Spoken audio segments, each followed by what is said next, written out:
को अपनी तरफ करके कहता है, कोई बात नहीं, हम संभाल लेंगे, आप जाइए यहाँ से। अस्मिता एक नज़र अद्विक को देख अद्वैत से कहती है, भाई साहब प्लीज इन्हें माफ कर दीजिए ना, ऐसे ऐसे गुस्सा मत कीजिए। अद्विक गुस्से से अस्मिता को देखते हुए कहता है, क्या मतलब माफ कर दीजिए? पहले पता तो कीजिए गलती किसकी है और किसकी नहीं। अद्वैत मुड़कर गुस्से से कहता है, गलती हमारी नहीं हालातों की है मिस्टर अद्विक सिसोदिया। अद्विक गुस्से से कहता है, लेकिन इसमें हमारी लाडो की भी बात है, और बहन पर बात आए तो एक भाई बहन के ससुराल वालों के बारे में नहीं सोचता है। कहते हुए गुस्से से अद्वैत को देखता है। अस्मिता की आंखों से आंसू बहने लगते हैं। एक तरफ उसका पति था तो एक तरफ उसके भाई साहब अद्वैत, जो अपनी जेब में हाथ डाल के कहता है, आपकी बहन हमारी है। जिस दिन आपके बाबा साहब ने कन्यादान के वक्त उनका हाथ हमारे हाथ पर रखा था, उसी दिन से वो हमारी हो गई थी, हमारी हुकुम रानी साहब, और हम संभाल लेंगे उन्हें और हमारे आने वाले अंश को, और माफी चाहते हैं आपका, कितना वक्त हमने बिगाड़ा। कहते हुए अद्वैत हाथ जोड़कर नमस्कार करके वहां से गुस्से से बड़े ही रौब के साथ चला जाता है। अस्मिता उसे रोकने की कोशिश करती है। अद्विक गुस्से से अपना हाथ टेबल पर मारता है। अस्मिता उसके पास आकर उसके हाथ को पकड़ के कहती है, ये क्या कर रहे हैं आप? वो आपकी बहन के पति है, जरा उनकी भी तो बात सुन लीजिए। ये सुन अद्विक अस्मिता को देखता है और कहता है, तो क्या वही हमारी बहन के पति है तो हम कुछ नहीं लगते हैं क्या उनकी बहन के? बताइए। अस्मिता चुप हो जाती है और एक बार मुड़कर अपने भाई साहब को देखती है जो कि वहां से जा चुके थे। अस्मिता अपने आंसू साफ करके अद्विक को वहीं बैठा देती है और खुद उसके बगल में बैठकर कहती है, क्या हुआ है बताइए ना, आप दोनों की लड़ाई क्यों हुई? कुछ कारोबार की बात है या कुछ और?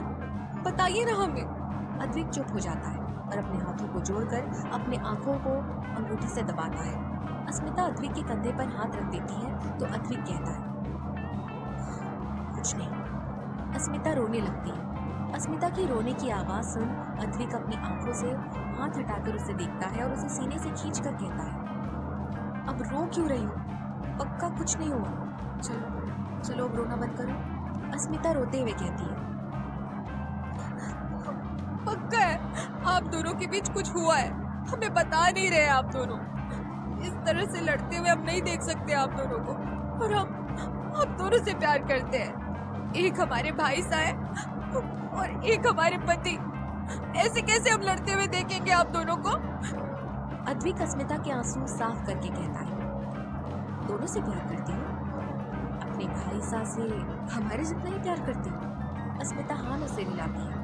अभी उसका सर अद्विक के सीने से लगा हुआ था और ऊपर की तरफ देख रही थी। अद्विक का एक हाथ अस्मिता के कमर पर था और एक हाथ अस्मिता के गाल पर था।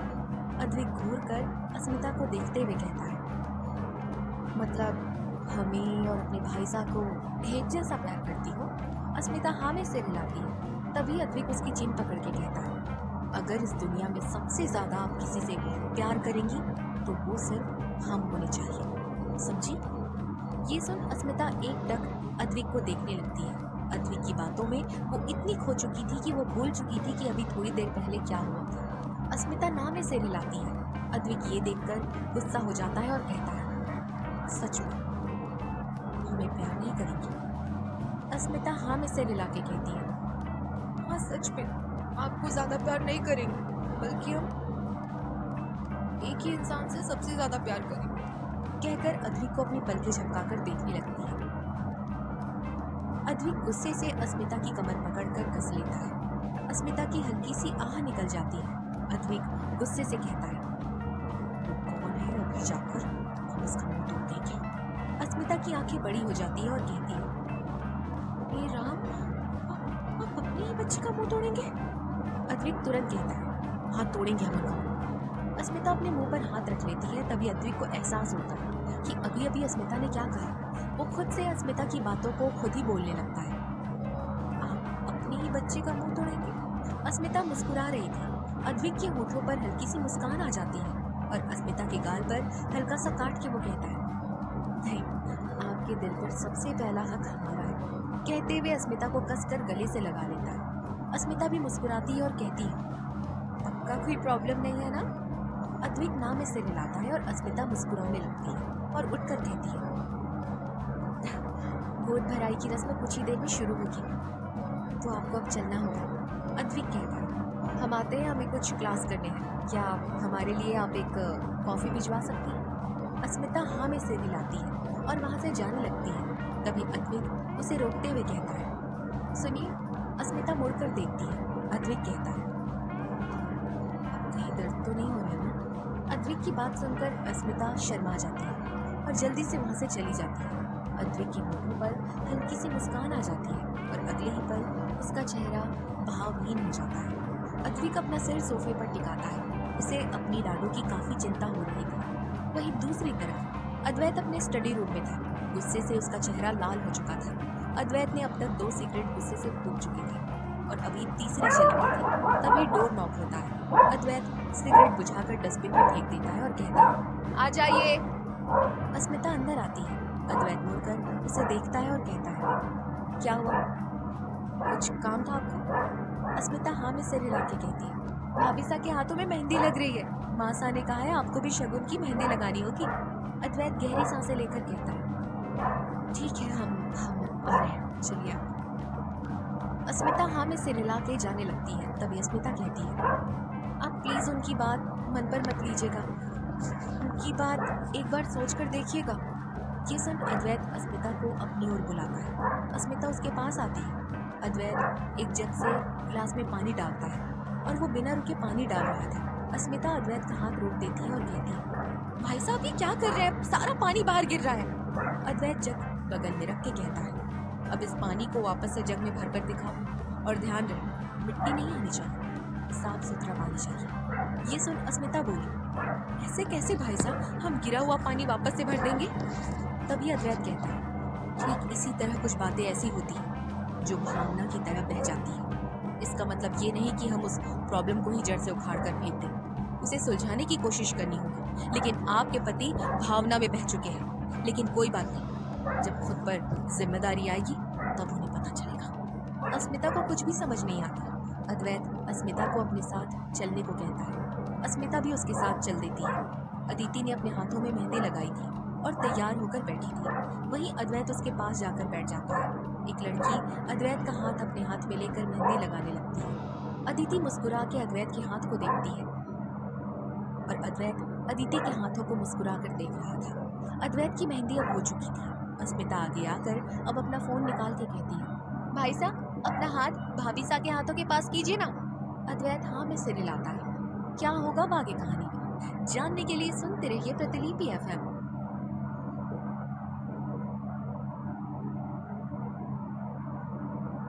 एपिसोड 182। अद्वैत और अदिति की मेहंदी हो चुकी थी। दोनों अपने रूम में तैयार होने चले गए थे। अद्वैत ने अपनी मेहंदी निकाल दी थी। दोपहर के 2 बजे का मुहूर्त था। अदिति को 12 बजे से ही भूख लगने लगी थी। अदिति इस वक्त बेड पर बैठी थी। उसके पेट में तो मानो चूहे दौड़ रहे थे। तभी अद्वैत गर्मी लग रही है। अदिति उसे देखकर कहती है, हुकुम साहब आपके टाबरों को भूख लगी है, हम गरीब को कुछ खाना खिला दीजिए ना। ये सुन अद्वैत घूरकर अदिति को देखता है और कहता है, हजारों करोड़ों की मालकिन आखिर गरीब कैसे हुई? अगर ऐसा गरीब हो तो हमें भी ऐसा गरीब बनना मंजूर है। अदिति मुंह बना देती है और कहती है, आप शब्दों को नहीं हमारी भावनाओं को समझिए। फिर नीचे रस्में भी करनी है और हमें कुछ खाना भी तो है। ये सुन अद्वैत हल्का सा मुस्कुराने लगता है और कहता है, ठीक है बताओ क्या खाना है आपको? अदिति अद्वैत को इशारे से अपने पास बुलाती है। अद्वैत आगे आकर नीचे झुकता है। अदिति अद्वैत के कान में कुछ कहती है, जिसे सुन अद्वैत की आंखें बड़ी हो जाती हैं और वो कहता है, बावरी हो गई हो क्या? इस तरह से कौन खाता है? नहीं, हम बिल्कुल नहीं खाने देंगे। अदिति मुंह बनाते हुए कहती है, हमें खाना है मतलब खाना है और आप हमें खाने से रोक नहीं सकते, वरना हम अपने मायके चले जाएंगे। वहाँ जाकर जो मर्जी आएगा वो खाएंगे। अद्वैत अपने शर्ट को फोल्ड करते हुए कहता है, अच्छा हमें धमकी दी जा रही है, अभी बताते हैं। अदिति अपने पेट पर हाथ रख के कहती है, देखा देखा आप दोनों ने, आपके बाबा साहब हम तीनों से बिल्कुल प्यार नहीं करते। हमने तो बस इतनी सी इच्छा प्रकट की और आपके बाबा साहब के नखरे देखिए। माँ हम बनने वाले हैं और नखरे पूरे इनके हैं। ये सुन अद्वैत अदिति के पास आकर उसके चिन के नीचे उंगली रख के कहता है, ख्याल रखना हमारा फर्ज है, कुछ नहीं होने दे सकते आप तीनों, इसीलिए आपने जो भी मांगा है नहीं मिलेगा। अदिति अपना चेहरा उदास कर लेती है।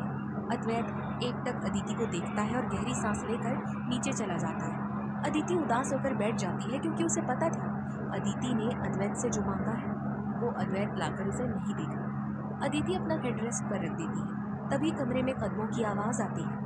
अदिति आंखें खोलकर सामने देखती है तो एक सेविका अद्वैत के साथ उसके पीछे पीछे आई थी, जिसके हाथों में ट्रे था। सेविका ट्रे अदिति के बेड के पास टेबल पर रखकर वहां से चली जाती है। अदिति के होठों पर मुस्कान आ जाती है। वो जल्दी से इशारा करके अद्वैत को खिलाने को कहती है। अद्वैत घूर कर ना में सिर हिलाता है क्योंकि वो इतना अजीब सा खाना अदिति को नहीं खिलाना चाहता था, लेकिन अदिति बेबसी से उसे देख रही थी। तभी अद्वैत एक निवाला आगे कर देता है। अदिति अपनी आंखें बंद करके उससे एक निवाला लेती है और अपने मुंह से तारीफ करते हुए कहती है, क्या खाना है, आपके हाथों में तो जादू है। आपके बच्चे भी खुश हो गए इसे खा के, और आपके बच्चों की माँ साहब। तभी अद्वैत घूर कर कहता है, हमारे बच्चों का नाम मतलब खाना तुम्हें उन्हें नहीं। इतना अजीब सा। अदिति दूसरा बाइट लेकर अद्वैत के हाथों से लेते हुए कहती है, आप क्या जानो कितना टेस्टी लगता है दही के अंदर रुआवजा और उसके अंदर एप्पल डुबो के खाना। मजा आ गया। कहकर दूसरा बाइट मजे से खाती है। अद्वैत अपने हाथ में पकड़ी प्लेट को देखता है जिसमें सही में रुआवजा मिक्स था और प्लेट के किनारे पर एप्पल काट कर रखे हुए थे। तभी अदिति अद्वैत को देखते हुए कहती है, हम अकेले नहीं, आपकी संतानें भी खा रही हैं, मतलब आपके टावरों को भी हमारी तरह पसंद आया होगा और अब आपको भी खाना होगा। कहकर अद्वैत का हाथ खुद उसकी तरफ कर देती है। अद्वैत मुंह बिगाड़ते हुए अदिति को देखता है और अपने हाथ में पकड़े हुए निवाले को, जिस पर एप्पल के साथ दही और रुआवजा मिला हुआ था। अद्वैत गहरी सांस लेकर अपनी आंखें बंद करके उसे खाने लगता है। अद्वैत का मुंह बिगड़ जाता है। तभी अदिति अपने पेट पर हाथ रख के कहती है, देखा, आपके बाबा साहब को इतना टेस्टी खाना भी पसंद नहीं आया, हमें क्या, हम तो मजे से खाएंगे। अद्वैत अपनी आंखें खोलकर मुंह बना के अदिति की दही की कटोरी बगल में रखते हुए एप्पल खिलाते हुए कहता है, बस बस, बहुत अजीब है, सिर्फ यही खाओ। कहकर खिलाने लगता है। अदिति मुंह बना के जिद करते हुए कहती है, हुकुम साहब ऐसा नहीं कर सकते, थोड़ी ना ये सब हम खाने वाले हैं, और इन सब को खाने की हमारी आदत नहीं है, बस इन दोनों के कारण कई बार क्रेविंग होती है ऐसी, और बहुत बार अजीब अजीब खाने का मन होता है। कई बार तो ये क्रेविंग होती है कि हम सब्जी में तीखी सेव मिक्स करके खाएं। अद्वैत हाँ में सिर हिला के कहता है, ठीक है, पर तुम उन दोनों को अलग अलग करके भी तो खा सकती हो ना, उसे मिक्स करके खाने की क्या जरूरत है। अदिति खुश होकर कहती है, खुशी मिलती है हमें, पता है। अद्वैत नाम से हिलाता है। अदिति अद्वैत को देखकर कहती है, आप क्या जाने अदरक का स्वाद। अद्वैत घूर कर कहता है, कहावत का आगे का शब्द मुंह में चबा चुकी हो या मन में बोल चुकी हो। अदिति अपने कान के पास दोनों हाथ रख के कहती है, राम राम राम राम, हम आपको ऐसा बोलेंगे, आप तो परमेश्वर हैं हमारे। कहकर अद्वैत के पैरों को हवा से ही छूती है। अद्वैत हाँ में सिर हिला के कहता है, सब जानते हैं हम। कहकर अदिति को खिलाने लगता है। अद्वैत जो इस वक्त परेशान था, अंदर ही अंदर घुट रहा था। वो अदिति की खुशी देखकर उसे सुकून मिल रहा था। तभी अदिति अद्वैत को खिलाने के लिए मना करती है। अद्वैत बगल में प्लेट रख देता है। तभी अदिति अद्वैत के कंधे पर हाथ रख के कहती है, हम तीनों के साथ कुछ होने वाला है ना, डॉक्टर ने कुछ कहा है ना जो शायद हम बर्दाश्त न कर पाए, पर हम बर्दाश्त कर लेंगे। हमें बताइए ना उस बात को, हम दोनों मिलकर सामना करेंगे उस बात का।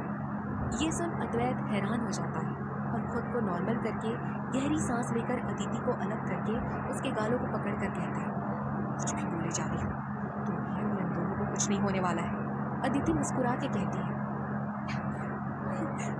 जुबान से झूठ अच्छा बोल लेते हैं, पर आपको पता है आपकी ये आंखें आपका साथ नहीं देती, और हमें लगा ही था कि हम पर कोई मुसीबत आने वाली है, वरना आपके हाथों में भोले बाबा का ये धागा नहीं होता जो सिर्फ वाराणसी में मिलता है।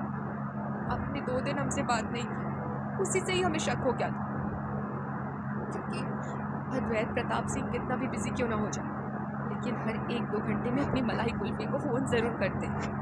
और जब कार्तिक जी को हमने फ़ोन किया था तो हमने गंगा आरती सुनी थी, पर उन्होंने झूठ बोलने की बहुत कोशिश की। और जब उन्होंने फ़ोन पर आपकी बात कराई, उस वक्त रिकॉर्डिंग और मंदिर के पास से हवा से लहराती वो घंटियों की आवाज़ हमें साफ सुनाई दे रही थी, जो बिल्कुल मैच नहीं कर रही थी। और हमारा शक तब इन हुआ मम्मी जब आपके इन हाथों मैंने में मट्टी हमने मट्टी ये भरी इन धागा देखा। चद्दरन में आप जादू धूड़ ही धूड़ झड़ा है ओढ़े जब इनमें एक बार कहा था कि आप उनकी शरण में जाएं, जब आप हाथ में नहीं होगी। अद्वैत अब कुछ नहीं कहता, एकदम जमीन को देखने लगता है। अदिति की आंखों से आंसू बहने लगते हैं। अदिति अपने आंसुओं को साफ नहीं कर सकती थी, क्योंकि उसके हाथों में मेहंदी लगी हुई थी, जो अभी थोड़ी सी गीली थी।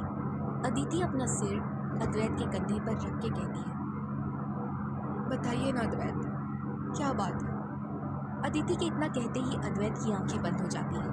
अद्वैत अपनी आंखें खोलकर अदिति को देखता है, उसके गाल पर अपने दोनों हाथ रख के कहता है, हम मजबूर हैं, हम नहीं कह सकते अदिति। अदिति अद्वैत के करीब आकर अपनी पलकें अद्वैत के पलकों से मिलाकर कहती है, अंदर ही अंदर सहते रहने से अच्छा है आप अपनी अदिति को बता दीजिए ना हुकुम साहब। अद्वैत की पलकें बंद हो जाती हैं, साथ में अदिति की पलकें भी अद्वैत के पलकों के साथ कैद हो चुकी थी। दोनों की पलकें आपस में मिलकर अजीब सा खूबसूरत एहसास दिला रही थी। अदिति की गीली पलकें अद्वैत के सूखे पलकों को छू रही थी। अद्वैत अपनी पलकें हल्की से हिलाता है और अदिति के पलकों को छूता है। दोनों की धड़कनें तेज हो चुकी थी। अद्वैत की गर्म सांसें अदिति के होठों पर पड़ रही थी। अदिति की सांसें अद्वैत की सांसों से मिल रही थी। तभी अद्वैत बोला, अभी हमारी गोद भराई की रस्म है, पहले उसे अच्छे से कर लेते हैं। अद्वैत की बात सुन अदिति हाँ में सिर हिलाती है। तभी अस्मिता कमरे के बाहर आकर नॉक करती है। अद्वैत अदिति के पास से हट जाता है और दरवाज़ा खोलता है। अस्मिता आगे आकर कहती है, क्या आपकी मरवण हमें कुछ देर के लिए मिल सकती है? ये सुन अद्वैत घूर कर अस्मिता को देखता है। अस्मिता हंस देती है और अंदर आती है। अद्वैत बाहर चला जाता है और जाकर स्टडी रूम में बैठ जाता है।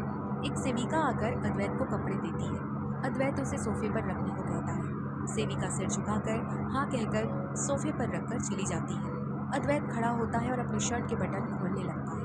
वहीं अस्मिता अदिति का दुपट्टा निकाल देती है। अद्वैत अपनी शर्ट निकाल लेता है। अद्वैत अपने गले से चैन निकालता है। वहीं उस ओर अस्मिता अदिति के गले से गहने निकालती है। अद्वैत अपनी पैंट निकालता है और वहीं दूसरी ओर अस्मिता अदिति के वस्त्र निकालती है। एक ओर अद्वैत अपना पोशाक पहनता है और दूसरी ओर अदिति को अस्मिता राजस्थानी पोशाक पहनाती है। अद्वैत सोफे पर बैठकर अपने माथे पर पगड़ी पहनने लगता है। अस्मिता अदिति को गहने पहना के उसके माथे पर पल्लू रखती है। अद्वैत के चेहरे पर जहाँ कोई भाव नहीं थे, जहाँ उसका चेहरा भावहीन था, वहीं अदिति के चेहरे पर हल्की सी खुशी थी। दोनों ही तैयार हो जाते हैं। अस्मिता अदिति को कमरे से बाहर लाती है। अद्वैत भी स्टडी रूम से बाहर आता है। अद्वैत की नज़र अदिति पर और अदिति की नज़र अद्वैत पर जाती है। आज दोनों ही एक दूसरे को देखते हैं। अदिति को अपनी शादी का दिन याद आ जाता है। वहीं अद्वैत को भी अदिति का पहली बार उसके घर जाकर देखना वो पल याद आता है। क्या होगा अब आगे कहानी में, जानने के लिए सुनते रहिए प्रतिलिपि FM।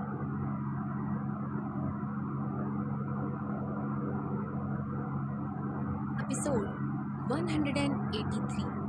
अदिति और अद्वैत दोनों ही नीचे लिफ्ट से हॉल में आते हैं। अद्वैत अदिति को वहीं सोफे पर बिठा देता है। इस वक्त अदिति काफ़ी सुंदर दिख रही थी। अद्वैत अदिति को बिठा के उसके पास खड़ा होता है। तभी एक सेवक आती है।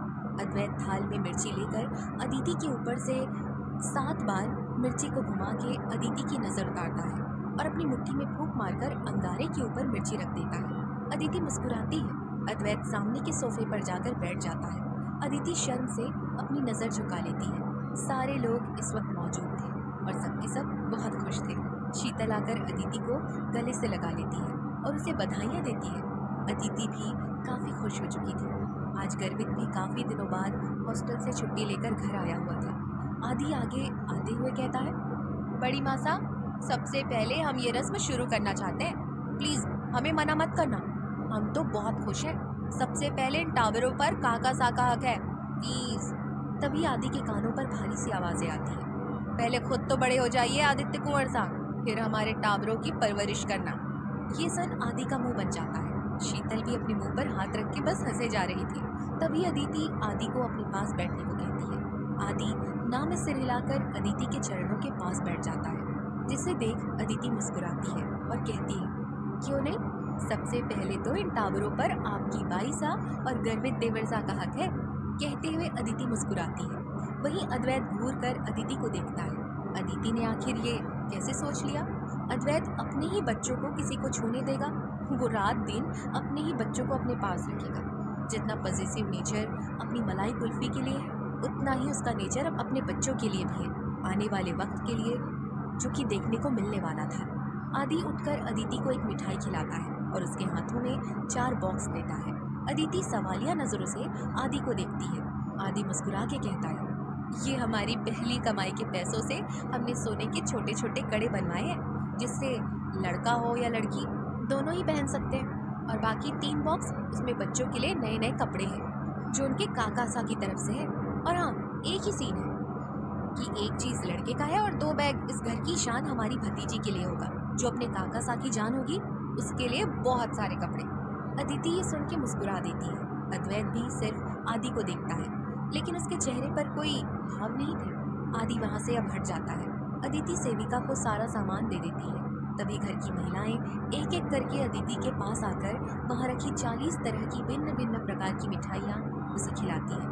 अदिति का पेट तो मिठाई से ही भर चुका था, अब उससे और मिठाई खाई भी नहीं जा रही थी। सारी महिलाएं अदिति को आशीर्वाद देती हैं और कहती हैं, अदिति की आने वाली संतान तंदुरुस्त हो और बच्चों के लिए मंगल कामनाएं हम करती हैं। गीता जी आगे आकर अदिति की आरती उतारती है। उसे टीका करके अदिति की नज़र उतार कर अदिति को शगुन के तौर पर पैसे देती है और एक नन्हे से बॉक्स में खानदानी कंगन देती है। अदिति मुस्कुराती है। उर्मिला जी भी आगे आकर अदिति की आरती उतार कर अदिति की बलाएं लेकर अदिति को पैसों का कवर और काफ़ी सारा शगुन भी देती है। नीचे गद्दों पर बैठी महिलाएं गोद भराई के गाने गाती हैं। बीच बीच में अदिति को काफ़ी हंसी आ रही थी और अद्वैत घूर कर उन महिलाओं को देख रहा था, क्योंकि इन गानों में बच्चों के बाबा सा को काफ़ी सुनाया जा रहा था, जिसे देख अद्वैत को सब घूर कर देख रहे थे, मानो ये कह रहे हो कि एक बार गाना बजाना पूरा कीजिए फिर हम बताते हैं। अदिति तो सब कुछ भूल चुकी थी और हंसते हुए सब कुछ एंजॉय कर रही थी। अस्मिता प्यार से कभी अदिति को देखती तो कभी उसके पेट को देखती। तभी उसे महसूस होता है कि अद्विक उसके बगल में आकर बैठा है। अद्विक अस्मिता का हाथ पकड़ के कहता है, क्या सोच रही है? अस्मिता मुस्कुरा के कहती है, कुछ नहीं। क्या हम इंडिया वापस नहीं आ सकते? हमारा ऑस्ट्रेलिया जाना ज़रूरी है। हम यही चित्तौड़गढ़ में शिफ्ट नहीं हो सकते क्या? ऐसा नहीं है कि हमें मायके की याद आ रही है, लेकिन हमें बच्चों का काफ़ी इंतज़ार है। ये सुन अद्विक गहरी सांस लेकर कहती है, आपको इंडिया में रहना है? अस्मिता तुरंत हाँ में सिर हिलाती है। तभी अद्विक कहता है, लेकिन चित्तौड़गढ़ शिफ्ट होना पॉसिबल नहीं है, हमें जैसलमेर में ही रहना होगा। वो हवेली हमारे दादा परदादा की है, जो बाबा सा छोड़कर कभी नहीं आना चाहेंगे। अस्मिता ये सुन अद्विक का हाथ पकड़ते हुए कहती है, चलेगा, हम तो वहाँ भी बहुत खुश हैं, बस हमें इंडिया के राजस्थान में ही रहना है। हम कब आ रहे हैं? अद्विक आसपास देख अस्मिता के हाथों को चूमकर धीरे से कहता है, फिलहाल तो इन 3-4 महीने में हमें वहीं रहना होगा, क्योंकि हमें हमारी पत्नी के साथ अकेले रहना है। कहकर तिरछा मुस्कुराता है। अस्मिता अद्विक का इशारा समझ जाती है और शर्मा कर अपनी आंखें अपनी नज़रें झुका लेती है। अदिति और अद्वैत दोनों ही छोटी सी पूजा में बैठे हुए थे और पूजा होने के बाद सब लोग संध्या समय का खाना खाते हैं और सब मेहमान वहाँ से चले जाते हैं। अद्विक, अस्मिता, रतन सा और उर्मिला जी के साथ में ही घर से बाहर निकलते हैं। अस्मिता सबको देखकर भावुक हो चुकी थी और सबसे गले मिलकर वो रोने लगती है। अद्वैत भी उसे शांत करवाता है और उसे अद्विक के साथ जाने को कहता है। अदिति भी अपने बाबा सा, माँ सा को देखकर रोने वाली थी। तभी अद्वैत उसके कानों में कहता है, नहीं, बिल्कुल भी नहीं रोना है। अब से तुम्हारे माँ सा, बाबा सा हमारे साथ आ रहे हैं ना दूसरी वाली हवेली में रहने को। बस। अदिति हाँ में सिर हिलाती है। अद्वैत उसका हाथ पकड़ लेता है। सब लोग घर से बाहर आते हैं। अद्वैत आगे आकर अस्मिता के लिए दरवाज़ा खोलता है। अस्मिता एक बार अद्वैत के गले से मिलकर बैठ जाती है। अद्वैत दूसरी तरफ आ जाता है और अद्विक के सामने खड़ा रहता है। दोनों के चेहरे पर कोई भाव नहीं थे। अस्मिता झुककर परेशानी में दोनों को देखती है। अदिति को भी दूर से अद्विक और अद्वैत में कुछ गड़बड़ लग रही थी। अद्वैत अद्विक के गले मिलता है और कहता है, हमारी बाईसा का ख्याल रखना।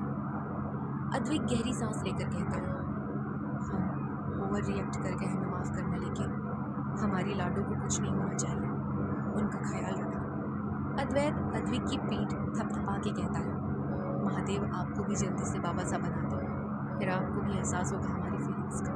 कहकर अद्विक जल्दी से दूर हो जाता है। अद्विक अदिति को देखकर मुस्कुराता है और उसे बाय बोलकर गाड़ी में बैठ जाता है। रतनसा उर्मिला की गाड़ी में और अद्विक अस्मिता एक गाड़ी में थे। अद्विक ड्राइव नहीं करने वाला था क्योंकि जैसलमेर काफ़ी दूर था। उसके बाद उसकी परसों फ्लाइट भी थी, तो वो काफ़ी थक जाता। अब क्या होगा आगे कहानी में, जानने के लिए सुनते रहिए प्रतिलिपि FM।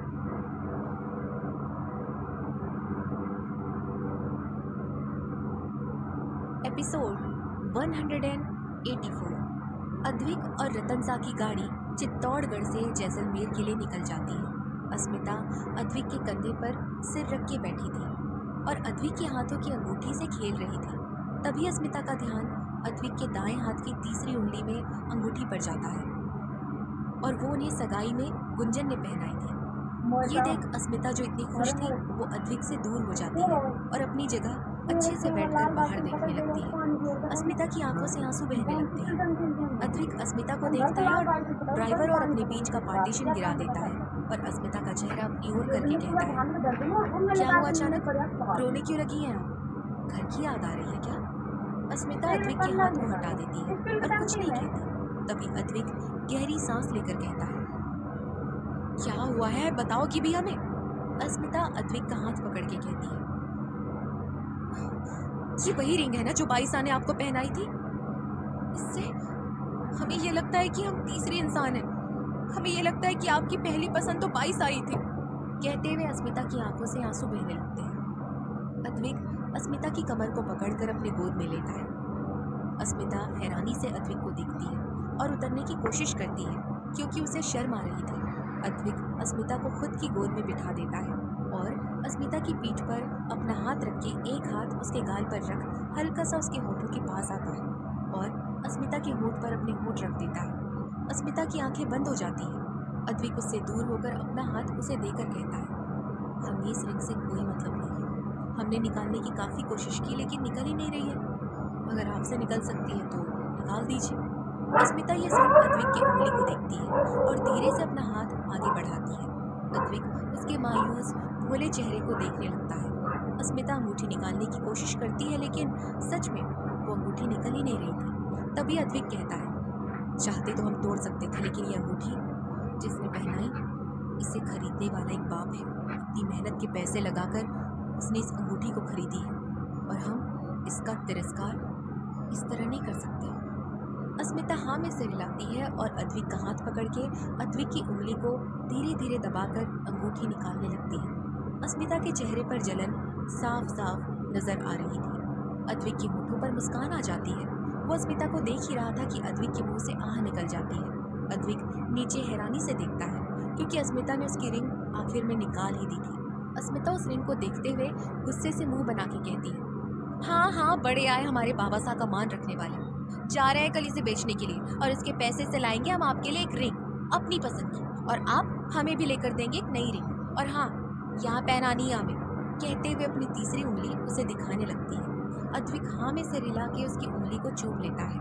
वहीं अस्मिता अपने पल्लू में गांठ बांधकर अंगूठी को रख लेती है और जैसे ही नीचे उतरने को होती है, अद्विक अस्मिता को कसकर पकड़ लेता है और कहता है, हमें सोना है, अब सोने दीजिए बिना कोई हलचल किए।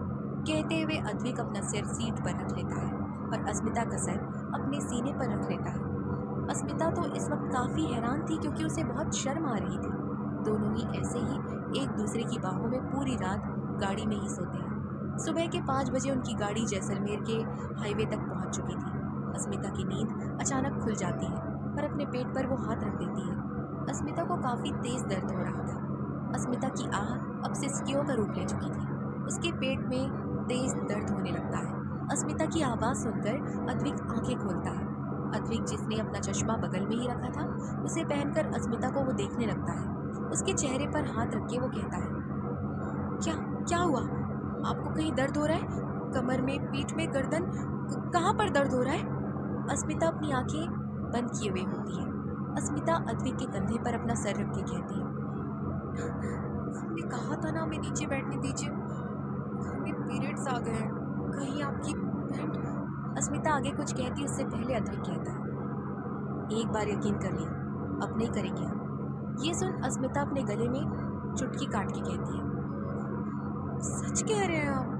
पीरियड्स में आप शायद कल ज़्यादा ही मसालेदार खाना खा लिया, इसीलिए शायद 4-5 दिन पहले ही आ गए। अस्मिता की बात सुन अद्विक गहरी सांस लेता है और कहता है, कोई बात नहीं, हम महासा और बाबा सा से पहले पहुंचने वाले हैं, अब जल्दी से अंदर चले जाना, ठीक है? अस्मिता सिर हिलाती है।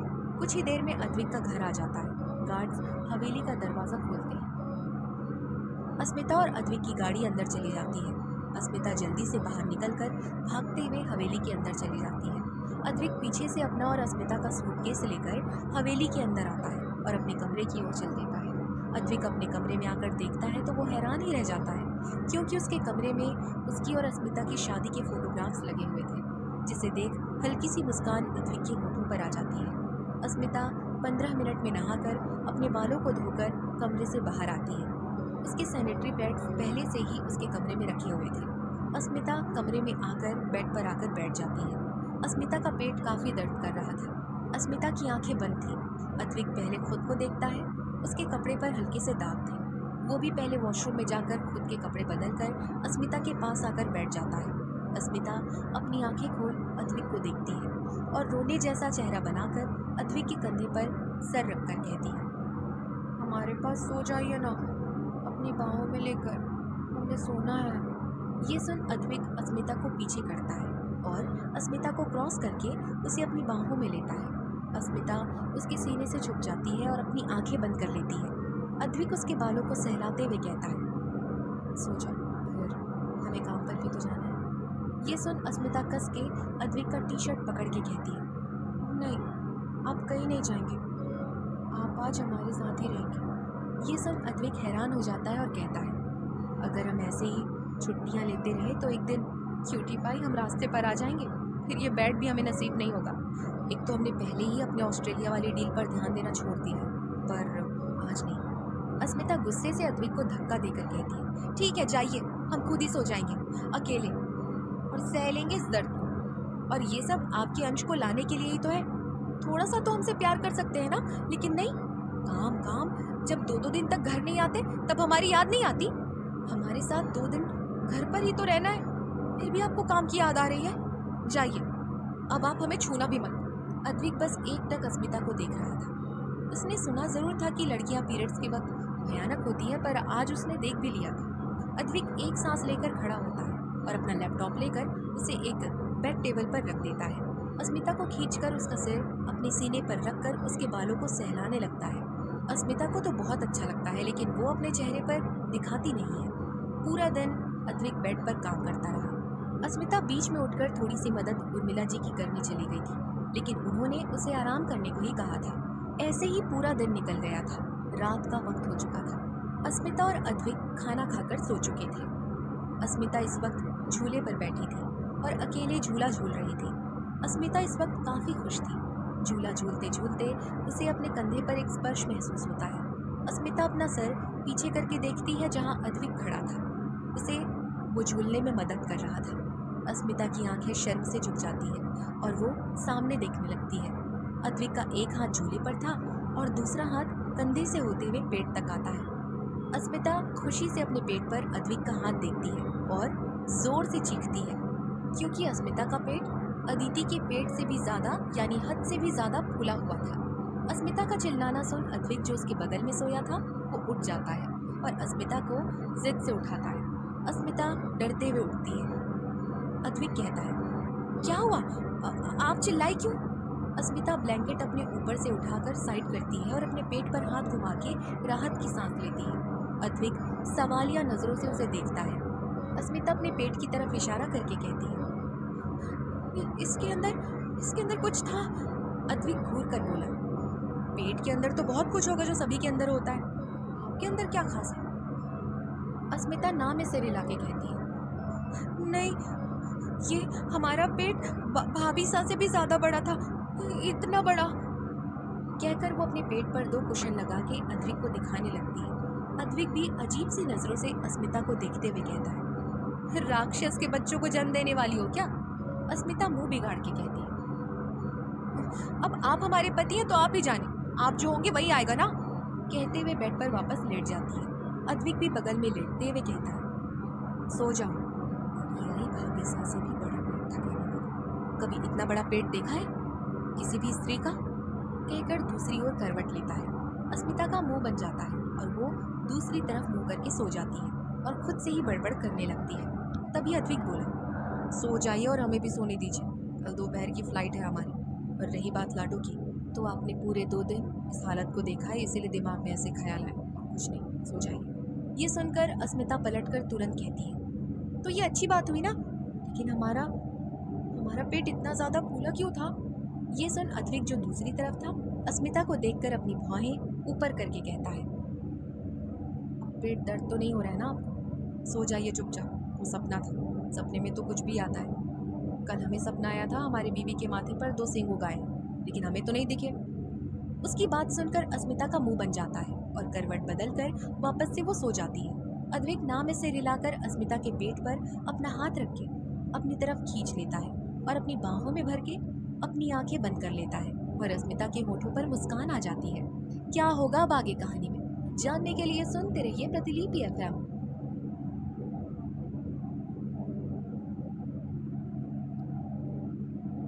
एपिसोड 185। रात का वक्त था। अदिति सोफे पर बैठी थी और बाहर बालकनी को देख रही थी। तभी अद्वैत अंदर आता है। दोनों ही गोद भराई की रस्म के कारण काफी थक चुके थे। तभी अद्वैत अदिति के पास आकर कहता है, अभी तक सोई नहीं हो? क्या हुआ, नींद नहीं आ रही है? लेकिन आंखें तो तुम्हारी थकी थकी सी लग रही है। अदिति गहरी सांस लेकर कहती है, क्या बात छुपा रहे हो हुकुम साहब, बताइए ना। अदिति की बात सुनकर अद्वैत गहरी सांस लेकर उसके पास नीचे घुटने के बल बैठ जाता है और कहता है, अभी काफी थक चुकी हो, कल सुबह हम पक्का बता देंगे, अभी के लिए ठीक नहीं है ये सब। अदिति अद्वैत के कंधे पर हाथ रखकर कहती है, बताइए ना हुकुम साहब, हमारा मन मान ही नहीं रहा है, बताइए ना क्या बात है। अद्वैत ये सुन अदिति को एक नजर देखता है और अदिति के गाल पर हाथ रख के कहता है, खुद को कठोर रख पाओगी? अदिति अपना मन कठोर बना के कहती है, यकीन कीजिए, क्योंकि जब तक आप हैं हम सारी मुश्किलें एक साथ सहन कर लेंगे। अद्वैत अदिति के पेट पर हाथ रखता है और अदिति की आंखों में देखकर कहता है, अभी तो नहीं बता सकते कि इन दोनों में से कौन बड़ा और कौन छोटा है, क्योंकि जब दोनों इस दुनिया में आएंगे तभी कह पाएंगे कि एक बड़ा है और एक छोटा है। अदिति ध्यान से अद्वैत की बात सुन रही थी। अद्वैत कहता है, लेकिन हमें ये पता है कि एक तंदुरुस्त है और एक थोड़ा कमजोर है। अदिति की पकड़ अद्वैत के कंधे पर कस जाती है। अद्वैत बोलते बोलते रुक जाता है और खड़े होकर अदिति के बगल में बैठ जाता है। अदिति अद्वैत के सीने पर अपना सर रख देती है। अद्वैत गहरी सांस लेकर कहता है, हमारा एक बच्चा ठीक है अदी, लेकिन हमारा दूसरा बच्चा। कहते हुए अद्वैत रुक जाता है। अदिति कसकर अद्वैत को पकड़ लेती है और कहती है, लेकिन हमारा दूसरा बच्चा क्या हुकुम साहब, क्या? कहते हुए अदिति की आंखों से आंसू बहने लगते हैं। अब अद्वैत अदिति से नजर नहीं मिला पा रहा था।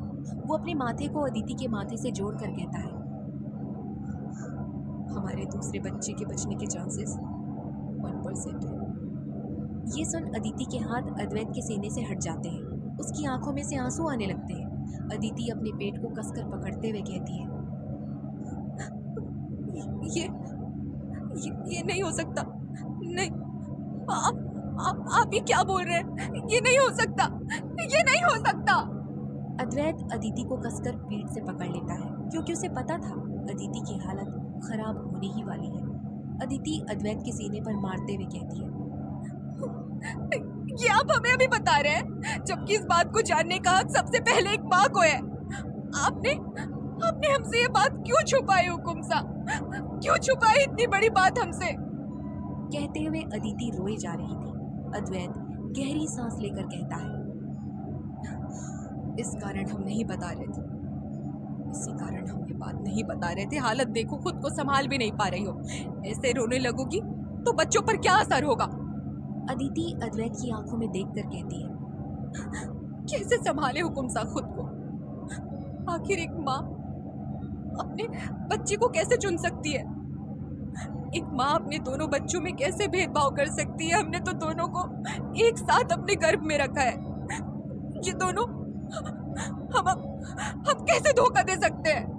उन दोनों को तंदुरुस्त होकर आना होगा, अपनी माँ सा के पास आना होगा, अपने बाबा सा के लिए आना होगा। हुकुम साई ने कहिए ना, उनकी माँ और उनके बाबा सा दोनों कितना इंतजार कर रहे हैं, उनके लिए बहुत इंतजार कर रहे हैं। ये दोनों अपने माँ बाबा सा के साथ ऐसा कोई धोखा नहीं कर सकते। कहिए ना हुकुम साई ने, कहिए ना। ये सुन अद्वैत हाँ में सिर हिलाता है और अदिति को गले से लगा लेता है। अद्वैत की आंखों में भी नमी आ चुकी थी और अद्वैत अदिति के बाल सहला रहा था। अदिति सुबक रही थी। तभी अद्वैत कहता है, सब कुछ अब महादेव पर है। अदिति कहती है, आपने कठोर जाप किया, आपने हमें बताया भी नहीं। हम भी आते, हम भी करते अपने बच्चों के लिए कुछ, हम कुछ भी कर सकते हैं अपने बच्चों के लिए। अद्वैत कहता है, तुम कैसे आ सकती थी? इसमें खाना पीना कुछ भी नहीं था, वो भी पूरे 2 दिन, और इस हालत में भूखी कैसे रह सकती हो तुम? तुम ही नहीं, लेकिन इन्हें तो खाने की जरूरत होगी ना। अदिति रोते हुए कहती है, हमें एक बच्चा सच में महसूस नहीं होता। आपको पता है, हमें पहले पता चलता है, क्योंकि एक तरफ बच्चे की हलचल हमें महसूस होती है और दूसरी तरफ इस तरफ के बच्चे की कोई हलचल मुझे महसूस नहीं होती। लेकिन अब तक सिर्फ एक तरफ ही हलचल महसूस हो रही है, हमारे दाएं तरफ इधर कोई हलचल नहीं है। कहते हुए अदिति अद्वैत का हाथ दाएं तरफ रखती है। अद्वैत अपनी आंखें बंद कर लेता है, उसके हाथ कांप रहे थे। अद्वैत अपने हाथों को तुरंत वापस खींच लेता है। अद्वैत अदिति को देख के कहता है, हम दोनों कल सुबह हॉस्पिटल जा रहे हैं, एक बार वापस से तुम्हारा चेकअप कराएंगे। अदिति हाँ में सिर हिलाती है। अद्वैत अब अदिति को खड़ा करता है और उसे बेड पर लिटाता है। अदिति की आंखें अब भी गीली थी। अद्वैत अदिति को देख के कहता है, महादेव पर भरोसा रखो, वो सब कुछ ठीक कर देंगे मलाई को, सब कुछ। अदिति हाँ में सिर हिलाती है। अद्वैत अदिति के पैरों के पास आता है और अदिति के पैरों को देखता है, जिसमें थोड़ी सी सूजन थी। अद्वैत अदिति के पैरों को हल्का हल्का दबाने लगता है और जब अदिति को होश आता है तो वो अद्वैत को खुद से अलग करने की कोशिश करती है, लेकिन अद्वैत अदिति की एक भी नहीं सुनता और उसके पैरों को दबाने लगता है। अदिति को आराम मिल रहा था, क्योंकि पिछले 6-7 दिनों से उसके पैरों में दर्द था। शायद ये दर्द उसके बढ़ते पेट और वजन के कारण हो सकता था। अदिति बस सीलिंग को ही देख रही थी। अद्वैत आगे होकर एक हाथ से पैर दबाता है और एक हाथ अदिति के माथे पर रखते हुए सहलाते हुए कहता है, रोना बंद करो और हम पर यकीन करो, हम सब ठीक कर देंगे। अदिति कहती है और अद्वैत का एक हाथ पकड़ लेती है। अद्वैत अब अदिति के पैर एक हाथ से दबा रहा था। अदिति धीरे धीरे अपनी आंखें बंद कर लेती है। थकान के कारण उसकी आंख लग जाती है। अद्वैत अदिति के पेट पर हाथ रख दाएं तरफ के बच्चे के ऊपर अपना हाथ रख के अपने हाथ से माथा रख के कहता है, अब तक हमारी मरमन की आंखों में आंसू आ गए, जिसे हम बिल्कुल भी नहीं देख सकते।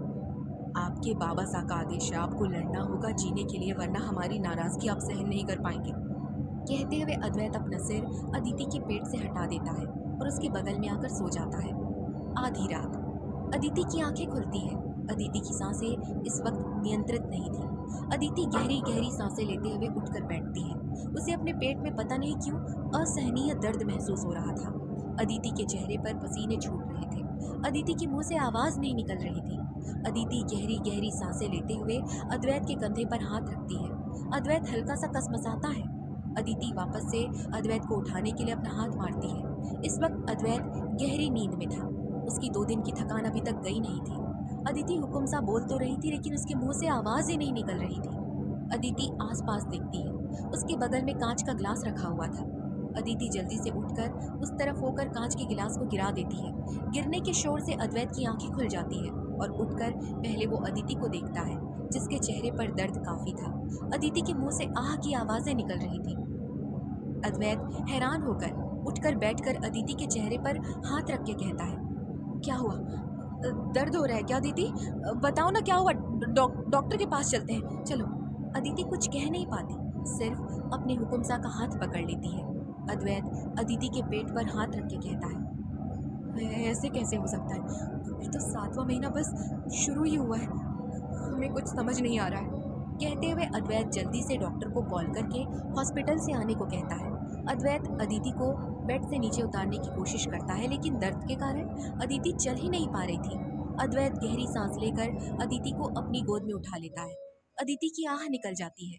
अद्वैत बिना रुके सीढ़ियों से नीचे उतरने लगता है। आदि जो पानी पीने के लिए नीचे आया था, वो सीढ़ियों में उनके सामने आ जाता है। अद्वैत कहता है, जल्दी से गाड़ी निकालो, हमें हॉस्पिटल जाना होगा। ये सुन आदि भी घबरा जाता है। अद्वैत अदिति को लेकर बाहर आ जाता है। आदि गाड़ी में ड्राइविंग सीट पर बैठ जाता है। अद्वैत अदिति के साथ पीछे बैठा था और बोला, गाड़ी तेज चलाना। आदि हाँ में सिर हिलाकर गाड़ी हॉस्पिटल की तरफ ले जाता है। क्या होगा अब आगे कहानी में, जानने के लिए सुनते रहिए प्रतिलिपि FM।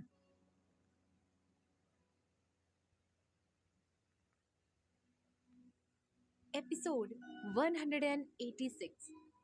आदि काफी तेज गाड़ी चला रहा था। आदि ने 15 मिनट का रास्ता करीब 7 मिनट में ही क्रॉस कर लिया। उनकी गाड़ी हॉस्पिटल के आगे आकर रुकती है। आदि जल्दी से बाहर निकलता है और सामने से एक व्हील चेयर लेता है। अद्वैत गाड़ी से बाहर निकल के अदिति को बाहर निकालता है और उसे व्हील चेयर पर बिठा देता है। अदिति दर्द से तड़प रही थी। अद्वैत व्हील चेयर को लेकर अंदर जा रहा था। आदि भी अंदर आता है। पहले वो जानना चाहता था, अगर अदिति का सीरियस इशू है तभी वो घर वालों से बात करेगा। अद्वैत, आदि और अदिति तीनों अंदर पहुंच जाते हैं। डॉक्टर ने सारी तैयारियां कर ली थी। अद्वैत अदिति को लेकर अकेला अंदर चला जाता है। आदि बाहर खड़ा रहता है। डॉक्टर अदिति को बेड पर बिठा देते हैं और अदिति का चेकअप करने लगते हैं। डॉक्टर चेकअप के बाद अदिति के पास आते हैं और कहते हैं, वाटर ब्रेक हो चुका है, हमें डिलीवरी आज ही करनी होगी। ये सुन अद्वैत हैरान हो जाता है और कहता है, क्या? पर कैसे? अभी तो 7वां महीना है, बेबी हेल्दी तो होंगे ना? ये सुन डॉक्टर कहते हैं, 7वें महीने में तो फेफड़े का विकास होना शुरू होता है, लेकिन 95% चांसेस होते हैं बच्चे के बचने के। शायद पेशेंट को किसी चीज का सदमा लगा है। ये सुन अद्वैत हैरान हो जाता है। एक न एक दिन उसे अदिति से ये बात तो कहनी ही थी, लेकिन उसे नहीं पता था कि अदिति इस बात को इस हद तक अपने मन में ले लेगी। अद्वैत बोला, हमारे बच्चे ठीक तो हो जाएंगे, मतलब इसके बाद कोई इलाज देखिए ना, जहाँ से भी डॉक्टर को बुलाना हो बुला लीजिए, पूरे इंडिया में से फ्लाइट का इंतजाम हम करते हैं, लेकिन इन तीनों को कुछ नहीं होना चाहिए।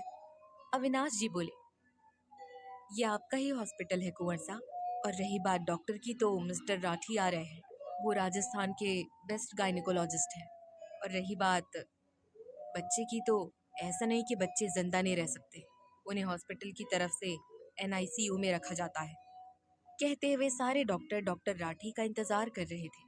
अद्वैत अदिति के पास चला जाता है, जो कि चिल्ला रही थी। उसकी हालत काफी खराब थी।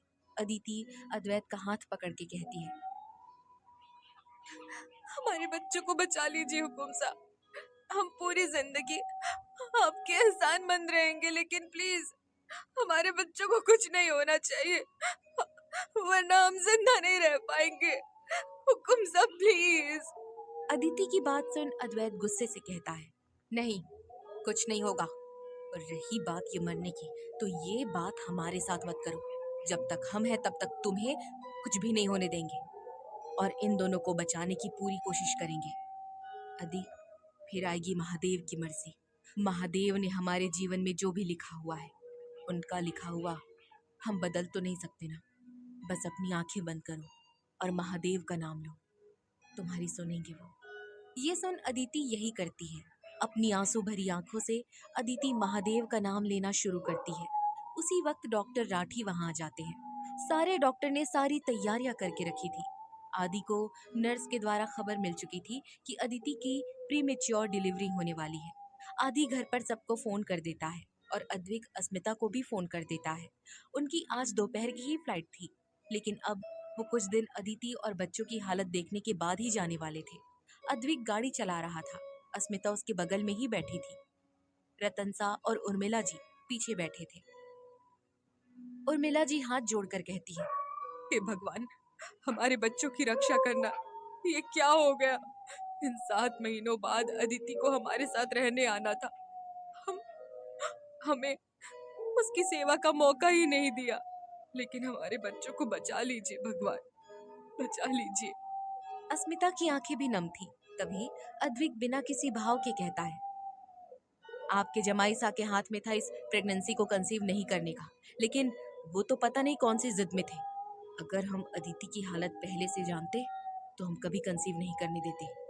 ये सुन रतन सा हैरानी से कहते हैं, मतलब क्या है आपका?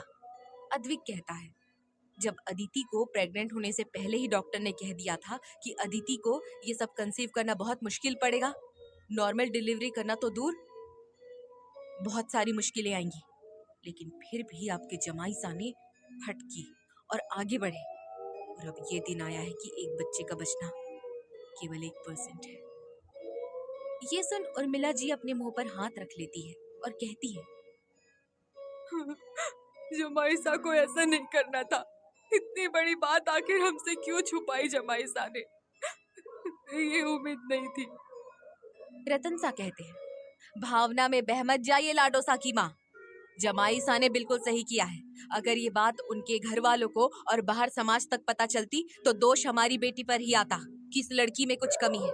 और आपको पता है, शारीरिक कमी चाहे कितनी भी क्यों ना हो, लोग कुछ नहीं कहते, लेकिन अगर माँ बनने के आधार पर ही कोई कमी हो तो समाज सबसे पहले एक स्त्री को ही दोषी ठहराता है।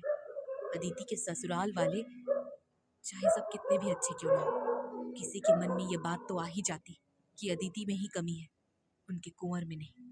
ये सुन अद्विक अस्मिता की ओर देखता है। उसे ये चीज बुरी लगी थी, लेकिन वो ये भी जानती थी, जब बेटी पर बात आए तो एक माँ बाप सबसे पहले अपनी बेटी का ही सोचते हैं। अस्मिता कुछ नहीं कहती, बस बाहर देखने लगती है। तभी रतन सा अद्विक से कहते हैं, माँ बाप बनना उनका डिसीजन था कुंवर, उन दोनों को पता होगा आगे जाकर ये सब कुछ आने वाला है। फिर भी दोनों ने इतने दुख झेले, ये बात हिम्मत की है और हमें तो उनका साथ देना चाहिए। अद्विक कहता है, हमारे लाडो को कुछ नहीं होना चाहिए, नहीं तो हम गुस्से से पागल हो जाएंगे। अस्मिता तुरंत बोली, और बच्चे, उनका क्या? सारा प्यार लाडो के लिए है, बच्चों के लिए नहीं। और रही बात, माफ कीजिए, हम सबके सामने आपसे जुबान लड़ा रहे हैं, लेकिन इसमें भाई सा की कोई भी गलती नहीं है। क्या अकेले भाई सा ही बच्चा चाहते थे? ताली कभी एक हाथ से नहीं बजती हुकुम साहब। हमें पता है आपको आपकी बहन की काफी चिंता है, लेकिन उसमें हमारे भाई सा का भी क्या कसूर? वो भी तो एक बाप है, उनकी भी तो कोई उम्मीद होगी अपनी पत्नी से, जैसे आपको थी अपनी पत्नी से। अस्मिता की बात सुन अद्विक हैरानी से उसे देखने लगता है। उसके चेहरे पर कोई भाव नहीं थे। तभी उर्मिला जी बोली, कुंवर, आप गाड़ी चलाने में ध्यान दीजिए, और अब आप कुछ नहीं बोलेंगे। और अस्मिता बेटा, प्लीज आप भी शांत हो जाइए। हम चारों की दशा हम सब जानते हैं। क्या है, किसी का भाई है तो किसी की बहन, तो किसी की बेटी और जमाई, यहाँ कोई गलत नहीं। और रही बात ये चेकअप की, तो अल्ट्रासाउंड में बच्चा कैसे विकसित हो रहा है ये तो सब सिर्फ एक दिखावा है। बाकी हमारे वक्त, पहले के वक्त ये सब कहाँ होता था? एक पति पत्नी का मिलन होता था और कोई फल की आशा ना रखते हुए कुदरत ही हमें एक अच्छा उपहार देती थी। इसे सिर्फ भगवान का उपहार समझो बेटा, और कुछ नहीं। अस्मिता हाँ में सिर हिला देती है। अद्विक गाड़ी चलाने को कहता है। कुछ देर में रतन सा और उर्मिला जी अपनी आंखें बंद कर लेते हैं। इस वक्त अंधेरा था, लाइट्स ऑफ थी। अद्विक की गाड़ी टोल टैक्स पर खड़ी थी। ट्रक वाले का कुछ झगड़ा हो गया था, जिस कारण टोल टैक्स में भी भीड़ जमा हो गई थी, वरना फास्ट ट्रैक के जमाने में अब लाइनों में कहाँ खड़ा रहना होता है। अपने आप ही ऑनलाइन पैसे कट जाते हैं, जिसका स्टिकर गाड़ी की कांच पर लगा होता है। अस्मिता धीरे से अद्विक को देखती है, जिसके चेहरे पर कोई भी भाव नहीं थे। अस्मिता अपना हाथ धीरे से अद्विक की तरफ बढ़ाती है और अपना हाथ अद्विक के चेहरे पर रख देती है, जो इस वक्त गियर पर था। अद्विक पहले अपने हाथ को देखता है और फिर अस्मिता को देखता है। अस्मिता धीरे से कहती है, माफ कर दीजिए, अपनी क्यूटी पाई को आप इस तरह से सबके सामने ऐसी बात नहीं करनी चाहिए थी। कहते हुए अपने दोनों कान पकड़ लेती है। अद्विक अपनी नजरें फेर लेता है। इस वक्त अस्मिता से वो काफी गुस्सा था। ये नहीं था कि अस्मिता ने उसकी बेइज्जती की इसलिए। अस्मिता जब चाहे जहाँ चाहे अपनी बात रख सकती है, ये हक अद्विक ने ही उसे दिया था। लेकिन उसे बुरा इस बात का लगा जब अस्मिता ने ये कहा, जैसे आप एक पत्नी से चाहते हैं वैसे ही हर पति की इच्छा हो सकती है अपनी पत्नी के लिए। आज तक अद्विक ने अपना और अस्मिता इन दोनों के बीच की लड़ाई एक बंद कमरे के बाहर नहीं आने दी थी, क्योंकि वो नहीं चाहता था कि दोनों परिवार उनके कारण परेशान हो। अस्मिता ने अनजाने में भावना में बहकर ये बातें अद्विक के माँ बाप के बीच बोल दी, जो चीजें सच में एक पति पत्नी के बीच ही रहने चाहिए थे। अस्मिता की आंखों से आंसू निकल जाते हैं। वो अपना हाथ वापस नीचे रख के बाहर देखने लगती है। अद्विक एक नज़र उसे देखता है। उसे अस्मिता के आंसू देख काफ़ी तकलीफ हो रही थी, लेकिन इस वक्त उसे वो छू भी नहीं सकता था। पीछे उसके माँ सा और बाबा सा बैठे थे। वहीं दूसरी ओर अदिति को हॉस्पिटल का गाउन पहना दिया गया था। अद्विक ने भी हॉस्पिटल के कपड़े, मास्क पहन लिए थे। डॉक्टर अब अदिति के पास आते हैं और अदिति का ब्लड प्रेशर चेक करते हैं। डॉक्टर राठी अदिति के पेट पर हाथ रखते हुए चेक करते हैं और कहते हैं, एक बच्चे की नॉर्मल डिलीवरी करना संभव है, लेकिन दूसरा शायद तक हमें रिस्पॉन्स दे, हमें सी सेक्शन करना होगा। ये सुन अद्वैत हैरान हो जाता है। सी सेक्शन तो क्या, वो अदिति के लिए नॉर्मल डिलीवरी के लिए भी डर रहा था। आखिर उसके ट्विंस जो थे। अद्वैत कहता है, अगर पॉसिबल हो तो दोनों का ही सी सेक्शन नहीं करवा सकते क्या? राठी सर कहते हैं, कर सकते हैं, लेकिन माना जाता है जब तक बच्चा कुदरती तरीके से माँ की योनि से आए तो अच्छी बात होती है बच्चे के लिए। अगर पहला बच्चा आ रहा है तो हम पूरी कोशिश करते हैं। अद्वैत बिना किसी भाव के हाँ कहता है और अपनी आंखें बंद कर अदिति के पास आ जाता है। डॉक्टर राठी अदिति के पैरों के पास आ जाते हैं और डॉक्टर अविनाश और नर्स को उनका काम करने को कहते हैं। एक नर्स अद्वैत की तरफ खड़ी थी और सामने अविनाश थे। बाकी दो नर्स डॉक्टर अविनाश के पीछे और राठी के पीछे थी। अद्वैत ने कसकर अदिति का हाथ पकड़े रखा था और उसके माथे को वो चूम लेता है। अद्वैत जो किसी से ना डरने वाला था, आज वो अंदर से काफी डरा हुआ था। अद्वैत ने काफी कोशिशें की थी खुद को कठोर रखने की, लेकिन आज वो असफल हो रहा था। क्या होगा अब आगे कहानी में, जानने के लिए सुनिए प्रतिलिपि FM।